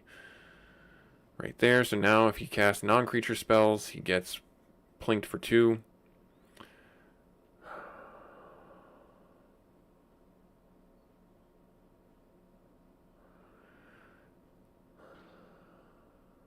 Let's do this. Yes. Okay. Kiku and the sword. I will keep both. I feel like actually I want the sword first and then Kiku. Or wait, no, that's putting them in my graveyard. I don't want to do that. Select the card to put in my graveyard. I will put Kiku in my graveyard. I think that's what I want to do. No, I'll change the order and I'll just put them on top. There it is. Bring out the dead. Put on the top of my library. I love Monty Python just as much as any of the next 90s kids. Monty Python to me was a very underappreciated comedian. When my kids get old enough, I'm going to show them Holy Grail. He's going to hit me for 4. I can't block it. I could block it, but I don't want to. I think I have lethal next round anyways. Yes, good, we do. So actually, here's what I'm going to do. I'm going to do this. Yes, we're going to take the 3. We'll do this. We'll equip this on you right there. Shouldn't have done that, but that's okay. We will Alpha Strike. Does he have fog or anything? No? Cool. Awesome. We won. Great. Soldier. I think we fought soldiers before. Human. No, this is a knight. This is different. Okay. So this is probably what is his deck is probably going to be a knight deck, which could be a lot of ramp. Not ramp. I'm sorry. A lot of pumping up creatures tokens. We will keep this. We will play our tap land first. End turn. Snow-covered lands. That's interesting. We will drop Island and then cast Cradell. Then we'll end turn. Worthy Knights. Whenever you cast a night spell, create... Yep, okay, that's got to go. That's got to go. We will drop a Swamp. I don't have a way of killing that, but it's got to go. Oh, no, I do. Yeah, actually, I think I should do that. Yeah, so if I do this, there, bink, gone, this, here, there, 3/3, swinging at you with the mill effect and the draw 1, or scry 1 for us. Sure. Cancel it. Okay. He's taking 3. I will have Kiku on the top, because that's actually going to be really powerful against his token creatures. So I will top deck that, and we will end turn. Yep, see? Whenever another creature enters, counter on this creature. Yep, that's gotta go. That's gotta go. There, I could bring out Kiku. I think that's what I want to do. Do I have... Ah, shoot. I don't want to do that, actually. Because I'll flash him in next round and get more damage. So I will wait. I will Alpha Strike. Let's see if he blocks.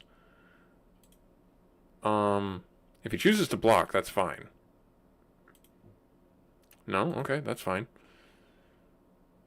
Oh, I mean, I just unblocked him. Or made him unblockable. We still have enough to flash in our Thought Thief. Okay, and turn. Oh, yay! Kinbale. That's not good. That's not good. Yep. You gonna swing at me? That's what I thought you'd do. That's a 2/2. I'm gonna take the 4 damage, but I'm gonna flash in you, knowing that I can't kill it. No, I will not block it. Oh, wait, no. Knights. This isn't a knight yet. Alright, fair enough. We'll take this guy out, actually. We'll cast the Grim Bauble right there. This goes down right there. Perfect. For argument's sake, we'll cast this out right there. And then we'll Alpha Strike. Everyone attacks. Okay. Yeah. Okay.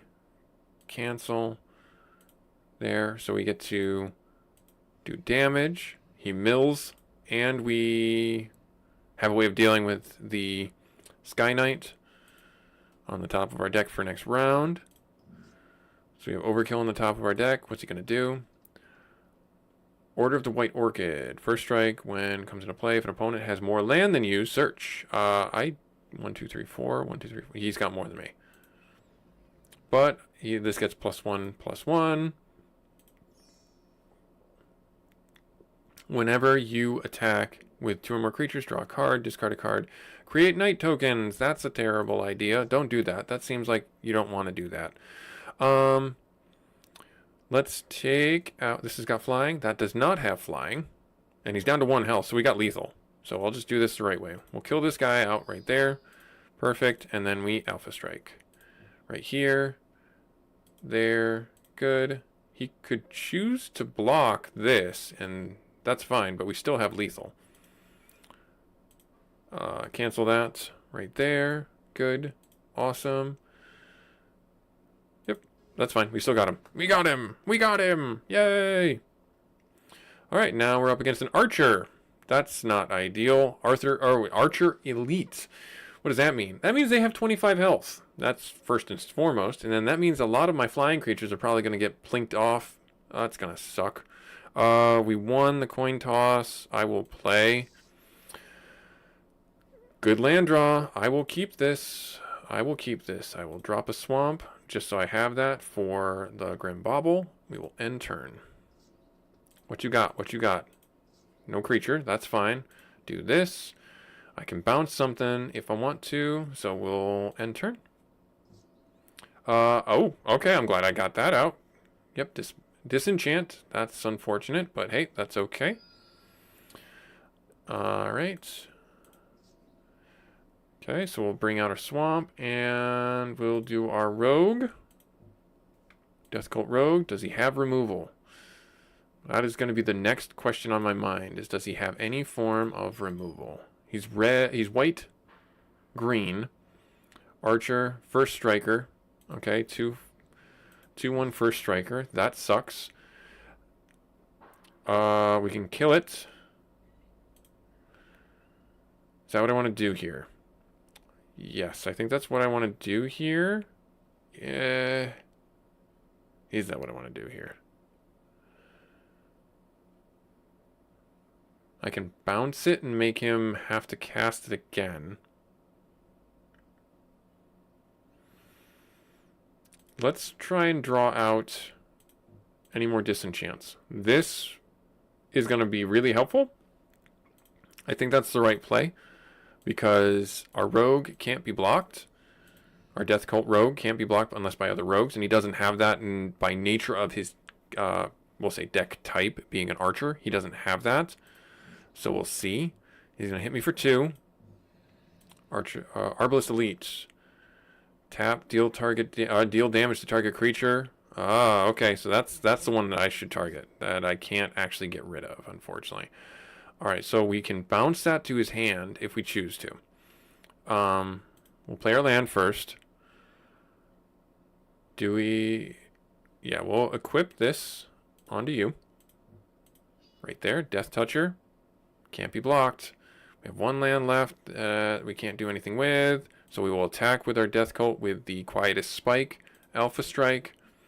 I like saying Alpha Strike, if you don't know. So it's going to round his life, and then that's whenever it does damage. So he's down to 10. And then we're going to end turn.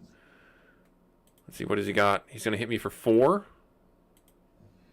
He's going to create another... Okay, so he can just tap and deal 1 damage to target attacking or blocking creature. That's fine.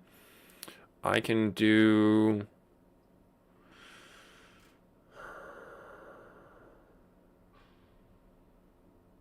I Grim Bobble the Crossbow Infantry. I bounce the Arbalist Elite.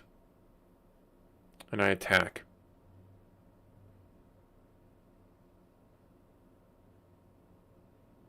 Yes, let's do it that way.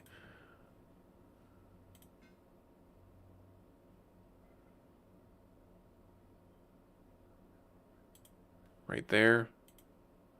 That's gone. So I need to save 1 blue source and 1 colorless. So if I do 1, 1, 2, I'll bring out the Librarian, or Library Larcenist, just to have it as another potential blocker, if need be. Then we will attack with our Death Cult Rogue again. He gets through. Nope. 2 arrows, hail of arrows. Oh, that's unfortunate. But we kind of drew that out. That's fine. Okay, we will end turn. Okay, so he's attacking. So we will bounce you. Back to hand. We will... It's a first striker, so it would kill my Larcenist, forcing him to attack there. Okay. Now I have a choice to make. 1, 2, 3, 4. I'm going to actually do it. I'm going to bring out Rottenmouth Viper. I'm going to not sacrifice anything, pay the full cost. So now this is going to force him to sacrifice a permanent, and we get a Blight token on it. I think this is one of the most expensive cards in our deck for 7. Or 6, I mean. Teferi is the next one. So that's really good. We have a 6/6 blocker. I will not attack. Do I just want to attack? Draw a card, knowing that I'll lose him. No, I'm going to call back. I'm going to click OK. We'll end turn. Titania's Chosen. Whenever you cast a green spell. Oh, okay. Well, unfortunately for you, I think I've got you. So if I put Crydell out now, 1, 2, there. I equip Quietest Spike, Rottenmouth, there. I have... Oh, I didn't have enough land. Or, yeah, I didn't have enough mana. So I don't think I've got him, obviously. He can choose to block this, or he can Hail of Arrows it and kill it. Which is a bit of an annoyance, but at the same time, it's okay. I will still attack, forcing him to... there. I will not choose that. So I got him. Nope, he's choosing a block. Okay. Yep. Cool. Awesome. So we'll play Teferi. Right there. We'll use Teferi to draw a card. Submerged Boneyard. That's not really going to help me too much. Because I already played a land. So just Alpha Strike. Everybody. Get in there. Do your things. There. We will make that unblockable. He's choosing to block that. That's fine. Hail of Arrows that. Make that unblockable. And we got him. Nice. Good stuff. And we won. We're the best. We're the best out there. You know that? We're the best. You're the best out there. All right, so, and there's a piece of equipment. Bronze sword. I don't know what that one does. And we got Aerith. Ooh, Aerith Gainsborough. Lifelink. Whenever you gain a life, put +1/+1 on Aerith. When Aerith Gainsborough dies, put X +1/+1 on each legendary creature you control, where X is the number of counters. That's actually a really good card for a life gain deck. And there's a Johnny Goldmane. Gain 2 life as his +1. -1 is put a counter on each creature you control. That's stupid broken. Create a white avatar token. It has, this creature has power and toughness equals to your life total. Oh my gosh. You cast this for 4, and in 2 turns of life gain, you can create an avatar that is stupid strong. Aurelia's Vindicator. Flying, lifelink, disguise, face up, has X. Okay. I think all of these are actually really good. I think those are all really good. The crowd goes wild as you finish your last opponent. You won't be paying for drinks in New Avalon for quite some time. +3 experience. Nice. Ooh, what are you? Astral Titan from the Final Fantasy set. Let's see here. Trample whenever a creature enters combat, or whenever this creature enters or attacks, you may search your library for up to 2 lands. That's actually pretty good for a landfall deck. Kind of expensive, but I could see that still being pretty good.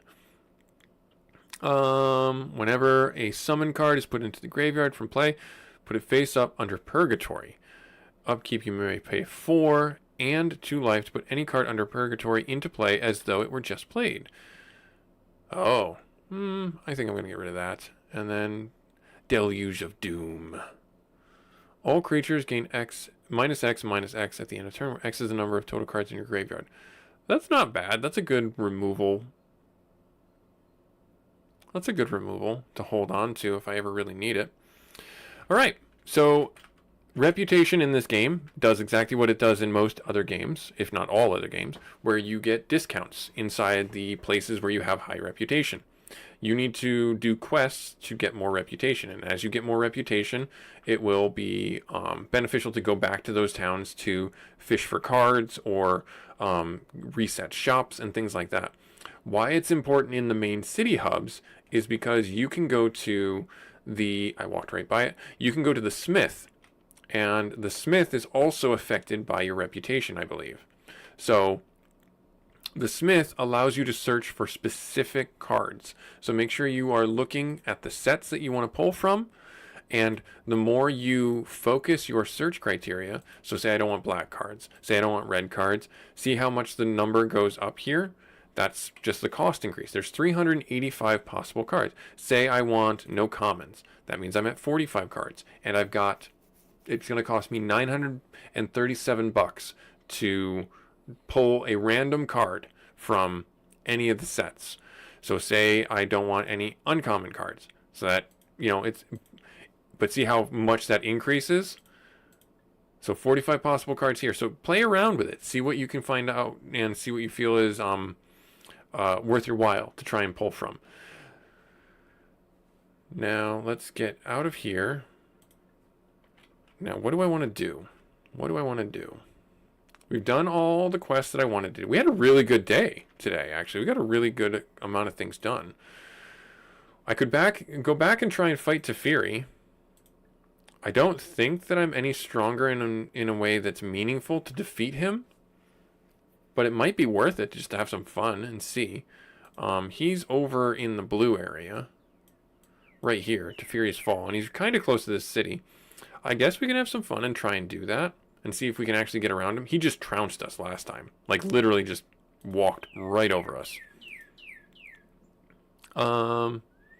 Yes, we will leave. We'll use our token. We'll get back out. So yeah, if you happen to see this later on, I do encourage you guys, implore you guys, request that you guys hit that subscribe button. It's, helps the channel grow, helps me feel like I'm doing the good jobs of things, etc. And I do appreciate you taking time out of your busy schedule to come and check out the videos and the play. I think this is a really fun game. I think this is a really great way to experience Magic and to share it with your kids. You can play the game with them. You can play this game with your significant other if they don't know what Magic is and are somewhat interested in your hobbies. I do encourage you guys, for the books that I had mentioned, I'll go over them right now once we get inside this safe zone right here. Cool. Awesome. One enemy remaining and it's Teferi. So, to go over the books, actually, the recommendations, I mentioned it in chat. The Ranger's Apprentice is a really fun series for mostly boys, I will say, but the branching off series where later in the line, the main character is now the full-on ranger and he has an apprentice. It's good for young girls as well. Probably around the age of no more than, say, 13 would find it really interesting. I read the books when they first came out. I just happened to pick them up and be like, oh, what's this? I thought it was like a really fun, quick, easy read, and it was. And the series drew me in enough to buy most of the first act, I'll call it. But there's also the two branching off tales that I told you about. But the other book that I thought was really good for young adults, actually, young boys, and potentially girls, depending, is this Werewolf series. It's an animated series also on Netflix. They did change some of the story elements inside the animation series just because of reasons, I'm sure. It starts off pretty simple. It is a bit of a thicker book, you know, think Harry Potter in length. It starts off with a good narrative for younger kids, but it grows dark really fast. In like book 3, there's a lot more death. There's a lot more mature themes and things like that. So, Book It. I remember Book It when I was a kid. Oh man, that just stirred up a core memory. I'll go into that in a minute, Tortoise. Thank you for reminding me of that. But the Werewolf series I do recommend, but with some caution, maybe some censorship. Maybe you read the books first, or you know are prepared to have some difficult conversations. Um, let's see here. Oh, and then this other book series. This is more of a again, this is more of a narrative focused story. This Knight Champion or the Age of Fire series from E.E. Knight. It's definitely a little bit slower burn and a little bit more thought provoking. So if you have kids that are into fantasy but don't like the action and things like that, it's up to you if you think that this book would be really good. It follows a dragon who tries to find out the one weakness of dragons and why dragons are becoming more and more extinct, and humans are expanding and what's going on in the world.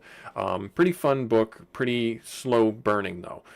So it may not hold your kids' attention because there's not a lot of combat. There's not a lot of romance. There's world building and travel, and it's basically like a sojourn kind of thing. So if your kids might like that style of reading or that style of narrative, that's one there.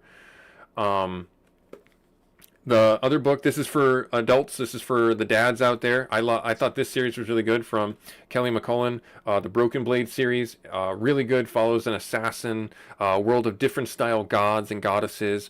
Follows the assassin who his order was killed by another god.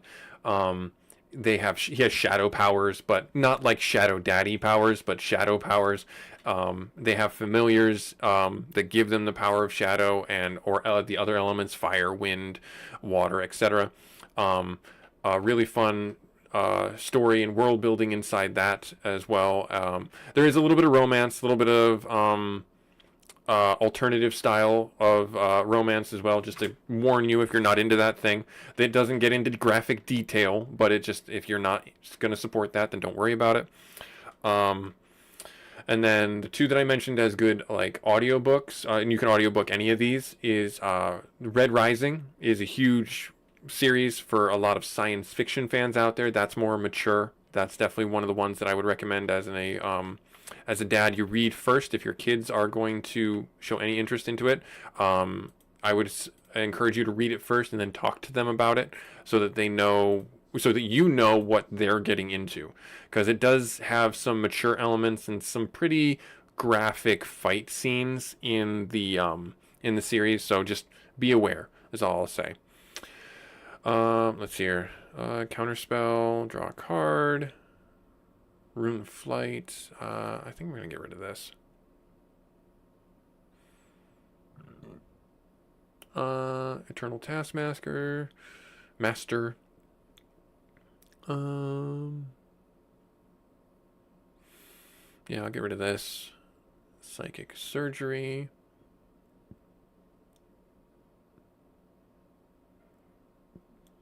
Modern Age. Then it turns into a 2/3. I'm going to get rid of you.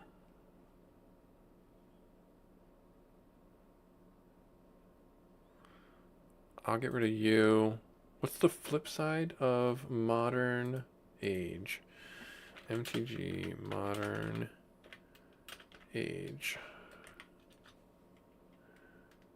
It's just a 2/3 flyer. Vector Glider. Okay.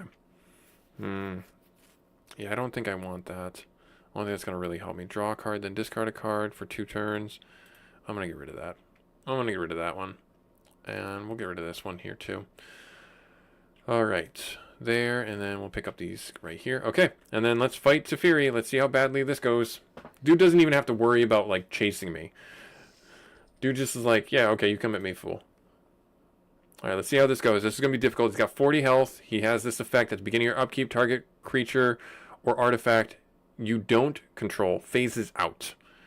You may activate loyalty counters on Teferi Planeswalker you control at any time during your turn to cast instant or sorceries. Already not a great hand. Very slow. I just want to keep it. Yep, so he's phasing that out. That makes sense. And he's phasing that out again. We're going to do our tap land. We'll end turn. Yep, phasing that out again. That's fine. We will drop you down here. Well, this is going to make them a target. We'll bring this out. So this card is this card's effect. Whenever a player casts a non-creature spell, they lose 2 life. This is specifically in the deck to deal with Teferi. So we'll see what ends up happening. He'll probably phase it out more often than not. Yep. So that now he'll be able to cast spells. And he'll focus on that one. Which is fine. Which is kind of what I want him to do. I will do Thought Thief. Sorry, not Thought Thief. Thieving Haven. Right here. We will end turn. Phasing that out. He's choosing that. Non-land permanents don't untap during controller's untap phase. At the beginning of you may pay... Oh, okay. You lose 2 life. Non-control... Non-land permanents. This sucks. Non-land permanents. So I get 1 round.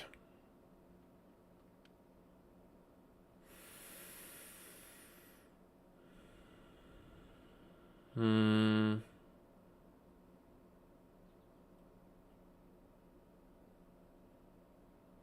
gonna bring this in.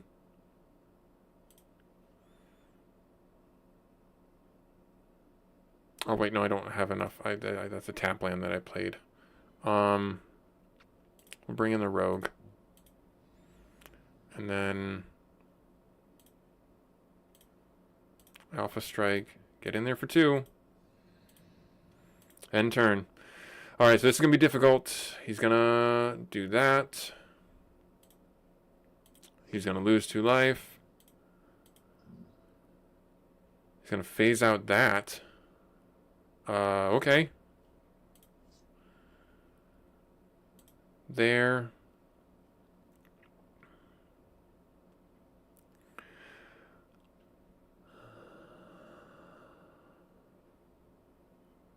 I have no way of removing this boss effect.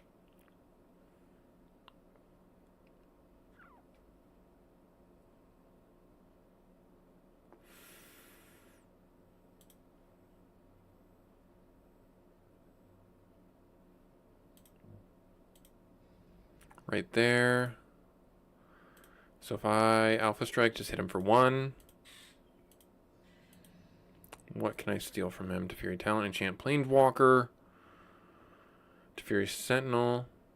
As long as you control a Teferi's Planeswalker, this gets +4/+4. Overload. You may cast this spell for its overload cost. If you do, it changes its extra target to each. I think I want this. Each non-land permanent. So if I get 7 land, how much do I have right now? 1, 2, 3, 4, 5.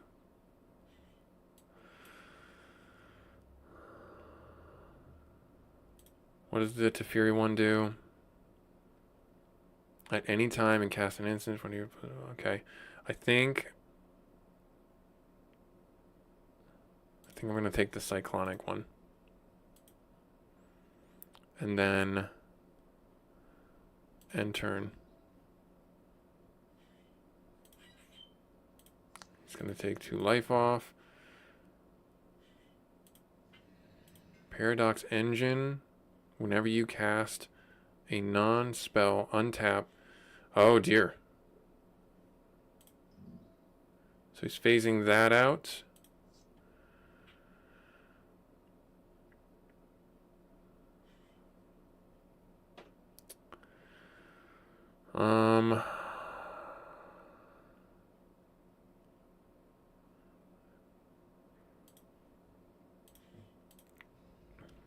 There, look at the top card. Okay, I will keep that on my library top.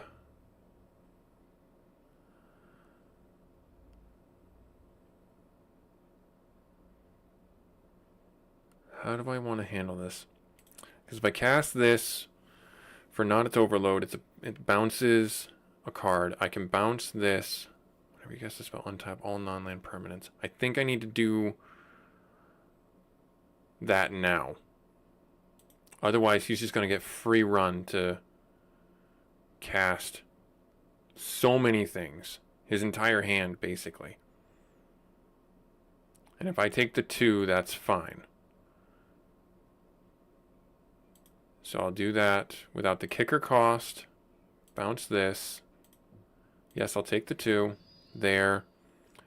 I will equip this onto you. Right there. And then just Alpha Strike. Yep, he's going to phase that out. He's going to eat 2. Time Warp takes an extra turn. He's going to phase that out. Take 2. He's going to take that. He's going to cast the engine again. He's going to phase that out. Okay. I can attack with you. And I can recreate the wolf tokens. This is our win condition right now. But if I do that, that means that he, next round, is going to basically cast everything he wants. Or 1, 2, 3, 4. So 7, 8, 9, 10, 11. He'll probably blink out something. So if I did...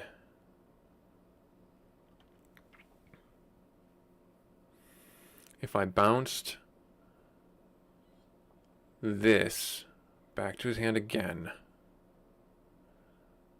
or do I bounce this?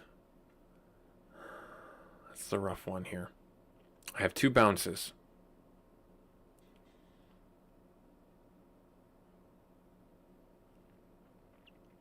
Let me bring this out for 3.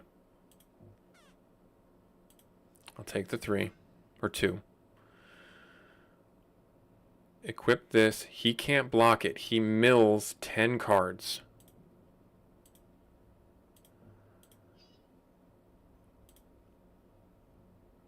And I get a creature token.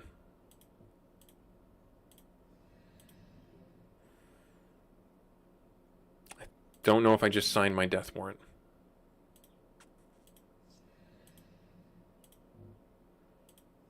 Yep, Paradox Engine. There's that.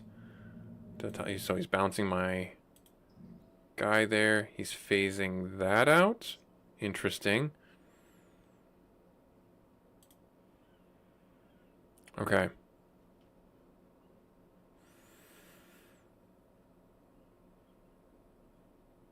Cast a Planeswalker. So now I have 2 bounces. I have 1 away from bouncing everything back. I can't wait. I think I have to.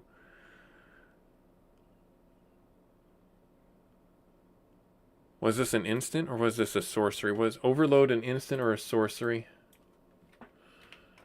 What was the spell again? Overload. No. What was the...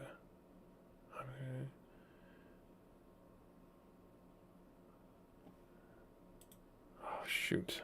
I don't remember the name of the spell. Darn it. It doesn't tell me. Does not tell me.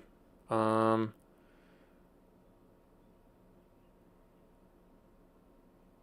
Cancel it then. Okay, so I have the ability to cast at least this 1 bounce to get this out of the way, and I potentially have lethal.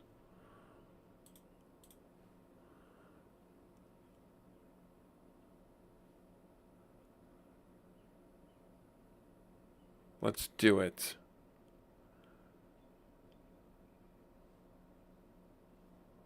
Let's bounce this now. And then see what he does. We'll take the 2 damage. End turn. Because I don't have any attackers, right? Yeah, I don't have any attackers. End turn. Draw a card. Untap 2 lands.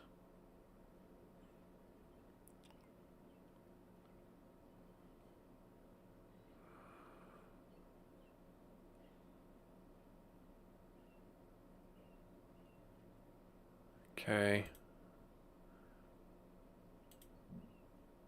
He's getting the bonuses from this. Okay, so he's casting that to Fury Mage of Flash at the end of my turn. Creature cards the creature cards you own that aren't on the battlefield have Flash. Each opponent can only cast spells on any spell. Each opponent can cast spells only anytime he or she can cast a sorcery. That just screwed me. Unless I can kill it with this. Or I will kill it with this. Oh, I just missed it.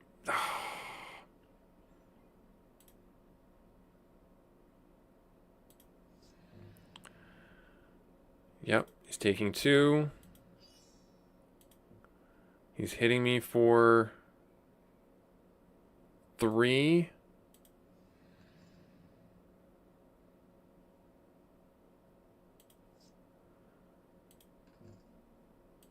Taking the damage, back to basics. He's phasing that out. He's putting that on there. No, he's returning that to, or did he kill that? Wait, what did he do with that? He stole that in some way, or he exiled that. Wait, what did he just do to that?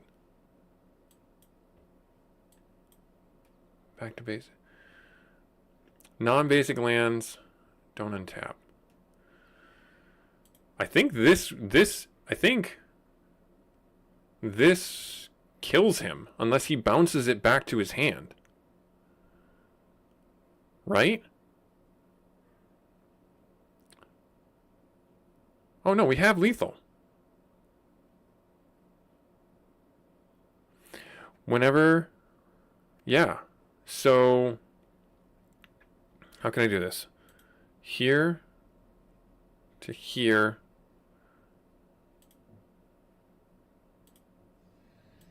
He's not countering it.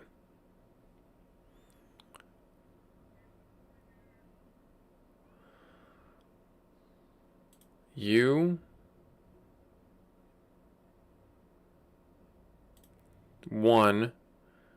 This... 1, 2, 3, 4. Oh no, I need to take 2 creatures out. Take them both out. So then 2. So you.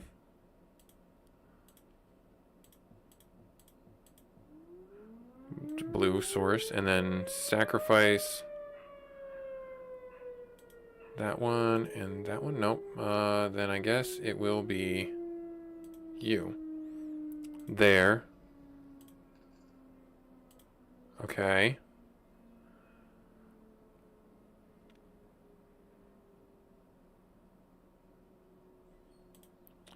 There. I don't have any attackers. We'll end turn. He's going to phase that out. He's going to lose 2 life.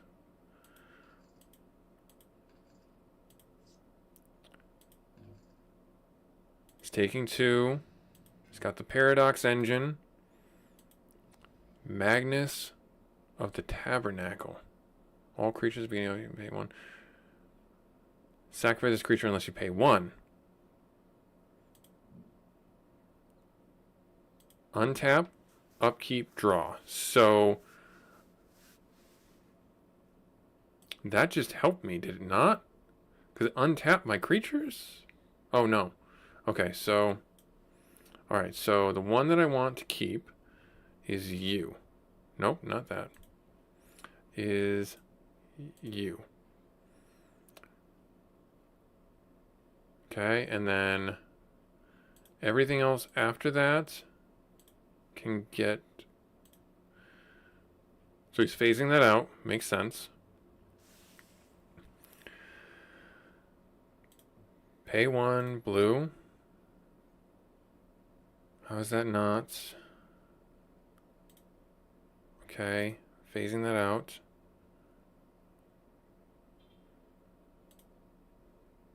Right there, okay. Blue. Okay, that one. And the Even Thought Thief. Thieving Even, sorry.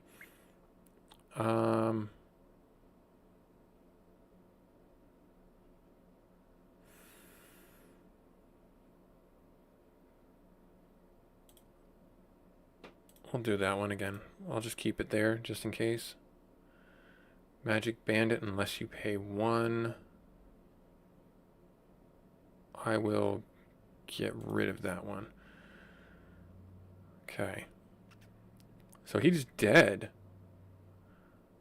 on his upkeep.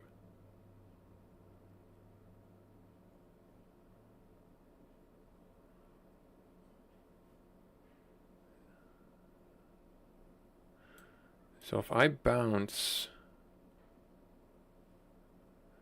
this,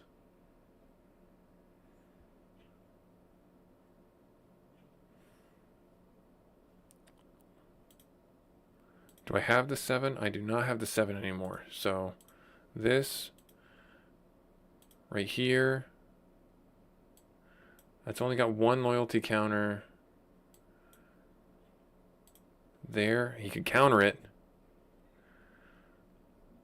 Resolve them both. And then we end turn because I have nothing else to do.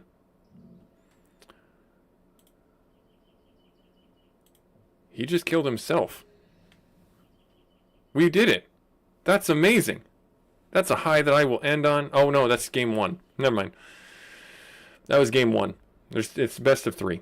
That's why I was like, this is amazing. Alright, so very slow hand. I will keep it though. Yep, he's just going to phase that out. Yep, he's going to phase that out again. Right there. Tap land down. End turn. He's going to phase that out again.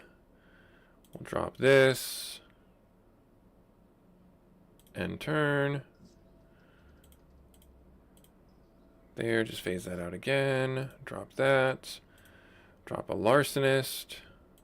Auto on that right there. End turn. Yep, gonna phase that out. Magnus Tabernacle. That's unfortunate. It's going to phase that out. Okay, I will do that as a blue source. Keep this around because I don't want to lose a creature just yet. Main phase, drop land.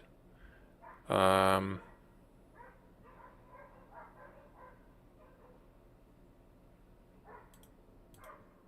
messed that up. Let's drop the Sword of Light and Dark down. And then we will end turn. It's going to phase that out. It's going to hit me for 2. Oh, yep, that's from Strixhaven. That's the newest set. That sucks. He's going to phase that out. That's fine. Okay, I will do that. Drop a swamp down. Have him sacrifice a creature. Right there. Perfect. We will equip this creature here. That we got there. We will do an attack for 3. Got another land. That's fine. Got that out of the way. Okay. He's going to phase that out. He's hitting me for 2. I will not block it. Fury Master of Time.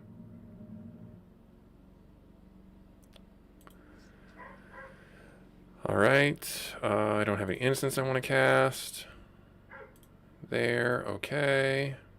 He's phasing out my sword, which makes sense. I will pay 1 there. And I will pay 1 here.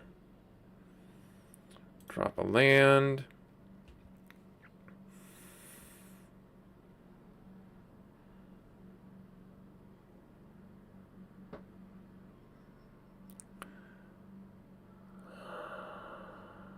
Another sword.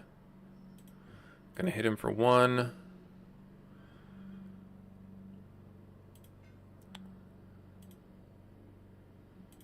I will attack.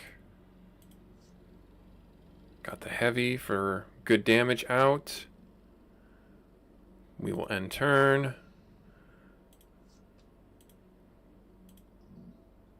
He's going to do that to that one. Hit me for 2. Hero Dorminia. Put Larcenous 3 from the top on the library. He's phasing that one out. That's fine. I will pay the 1. Blue there. We will put down our land.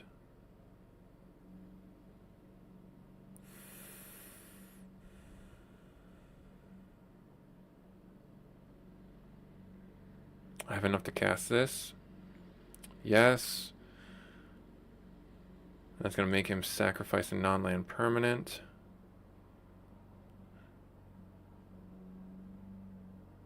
So if I do that, 0, auto.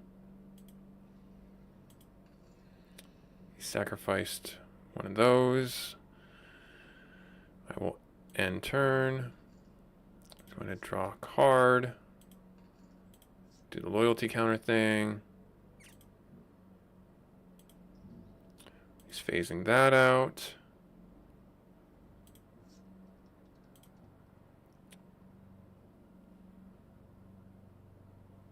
Okay. No block. Draw a card, then discard a card. Lawbringer. That sucks.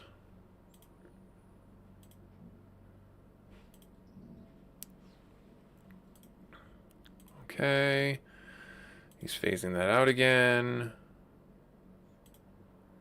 I will... Okay, he's phasing that out.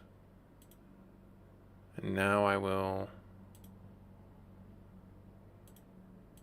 do that for this. Okay, and then I will do that for this.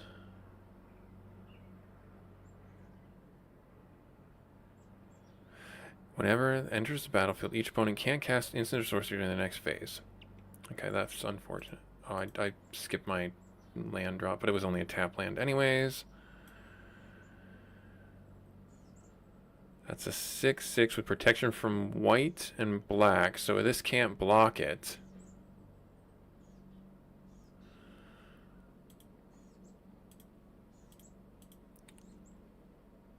Can't cast instants and sorceries until then.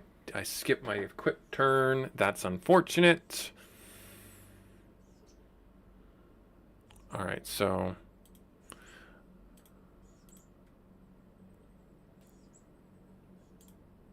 I can't equip this. I can't equip that. I clicked the wrong buttons. Alright, from main phase here. Alright, so let me do this the right way there. Let me bring this out. He's going to draw a card. He's going to destroy that. Bring that out. Drop a land. That's the tap land. Bring out a drill. Hit him for one there. City's Blessing.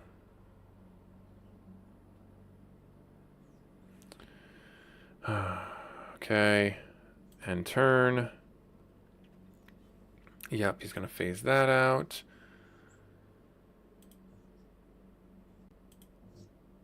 Fury Time Raveler. Returns to my hand. Draws a card. He's going to attack. He's going to hit me for 8 damage. I have to block something. This is flying. I can't not. Okay, so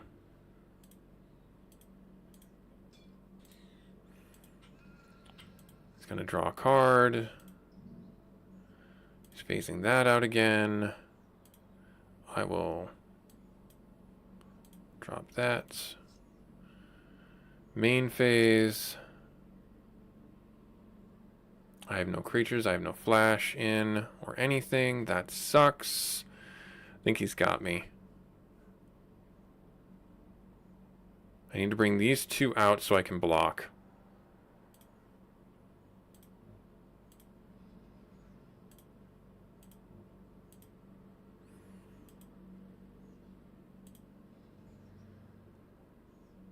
Yeah, he's got me. He just took 2 extra turns. I don't have a flyer. He's got me.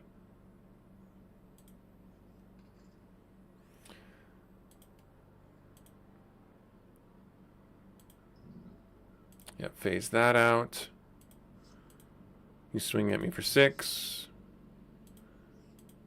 I have no way of blocking that.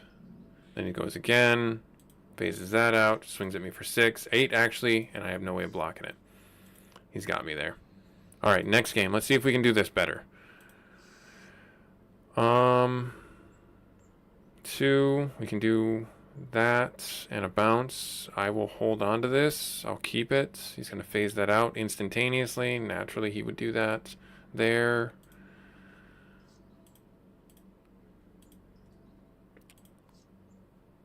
Okay, another Chainer's Edict. Can't get Kiku out. Can't bounce anything right now. So we'll end turn. Okay, phasing that out. Not ideal. We'll end turn. Well, there's our 3rd land. Let's bring out the Rogue. End turn. Yep, phase that out. Teferi. That's not a creature that I can destroy, but I can bounce it back to his hand.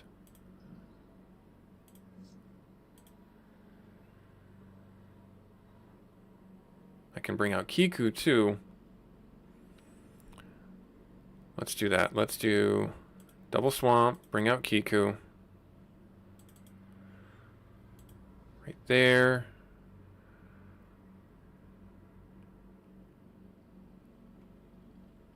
And let's bounce that back to his hand without the kicker. Force him to recast.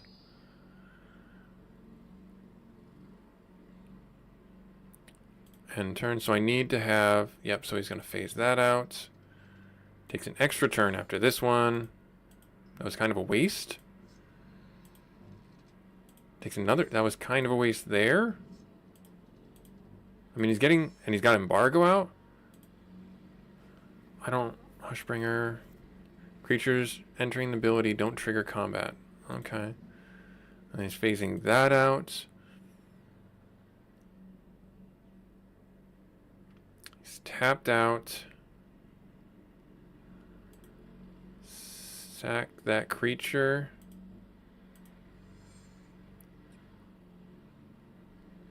Let's equip Kiku.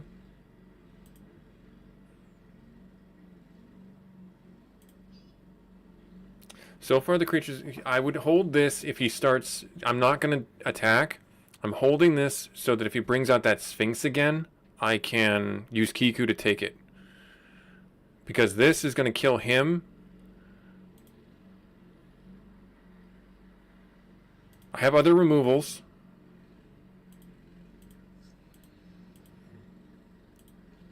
Slow Sunset, phasing that out.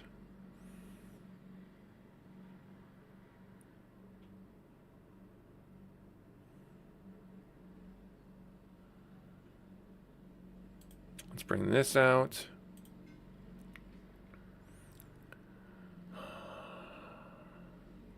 End turn.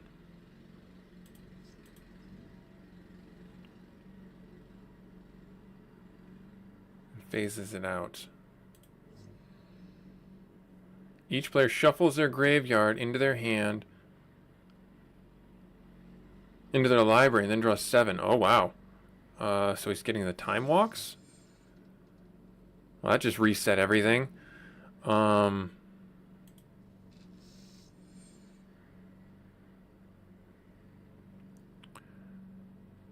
don't understand why he just did that. I can take this out now.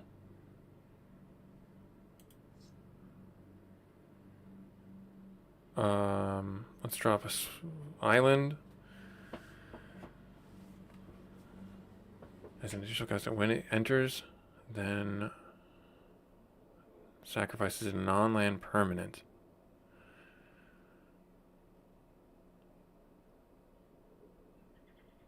Okay, so I need to do this right. I need to attack, take this out, have him sacrifice this. Is that the right play?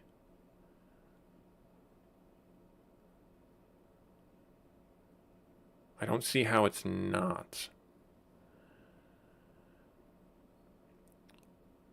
Well, I bring this out.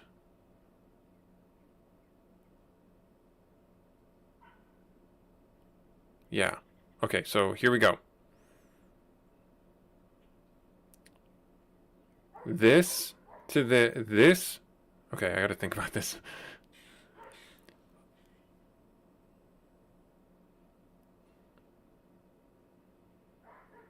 Have Kiku do damage to him using this. Bring this out and I can equip it and untap it. And it'll untap all my lands. And then I can have another round of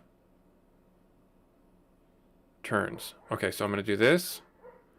1, 2, 3. Here. This goes on Kiku. Right there. Done. Now, we go to combat. This, nope. There. There. That takes him out. That takes 5 damage from him, and I untap all my land.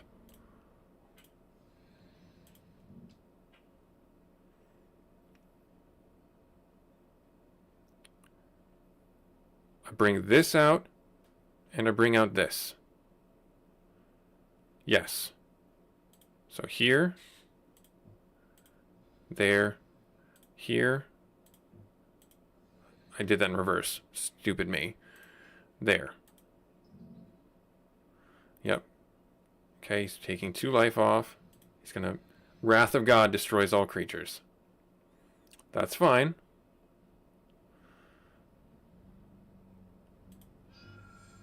Takes an extra turn. He's going to take 2 damage. He's phasing that out. Invasion of Phyrexia. Enters 9. Okay.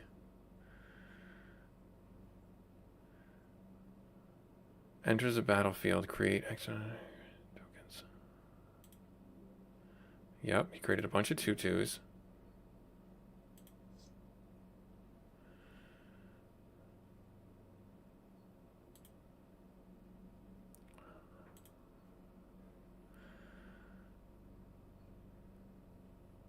I mean, I kind of have to bring this out now.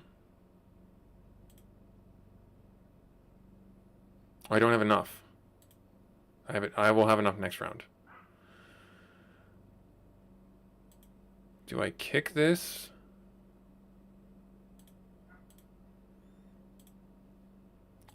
Just pay it. Okay, so I have a way of getting another creature off the board. They have vigilance and all that fun stuff. End turn.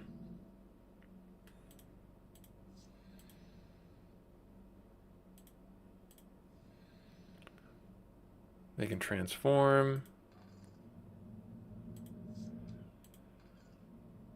Untaps all his islands. He's going to phase that sword out.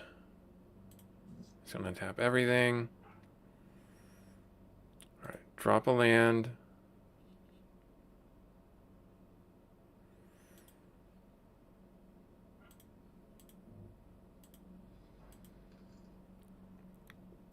One, two, three, four, five, six. He's got me. Damn it. So close.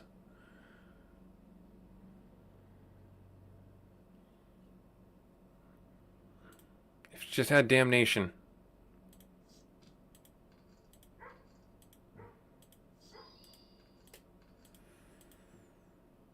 Yep, just gonna phase it out.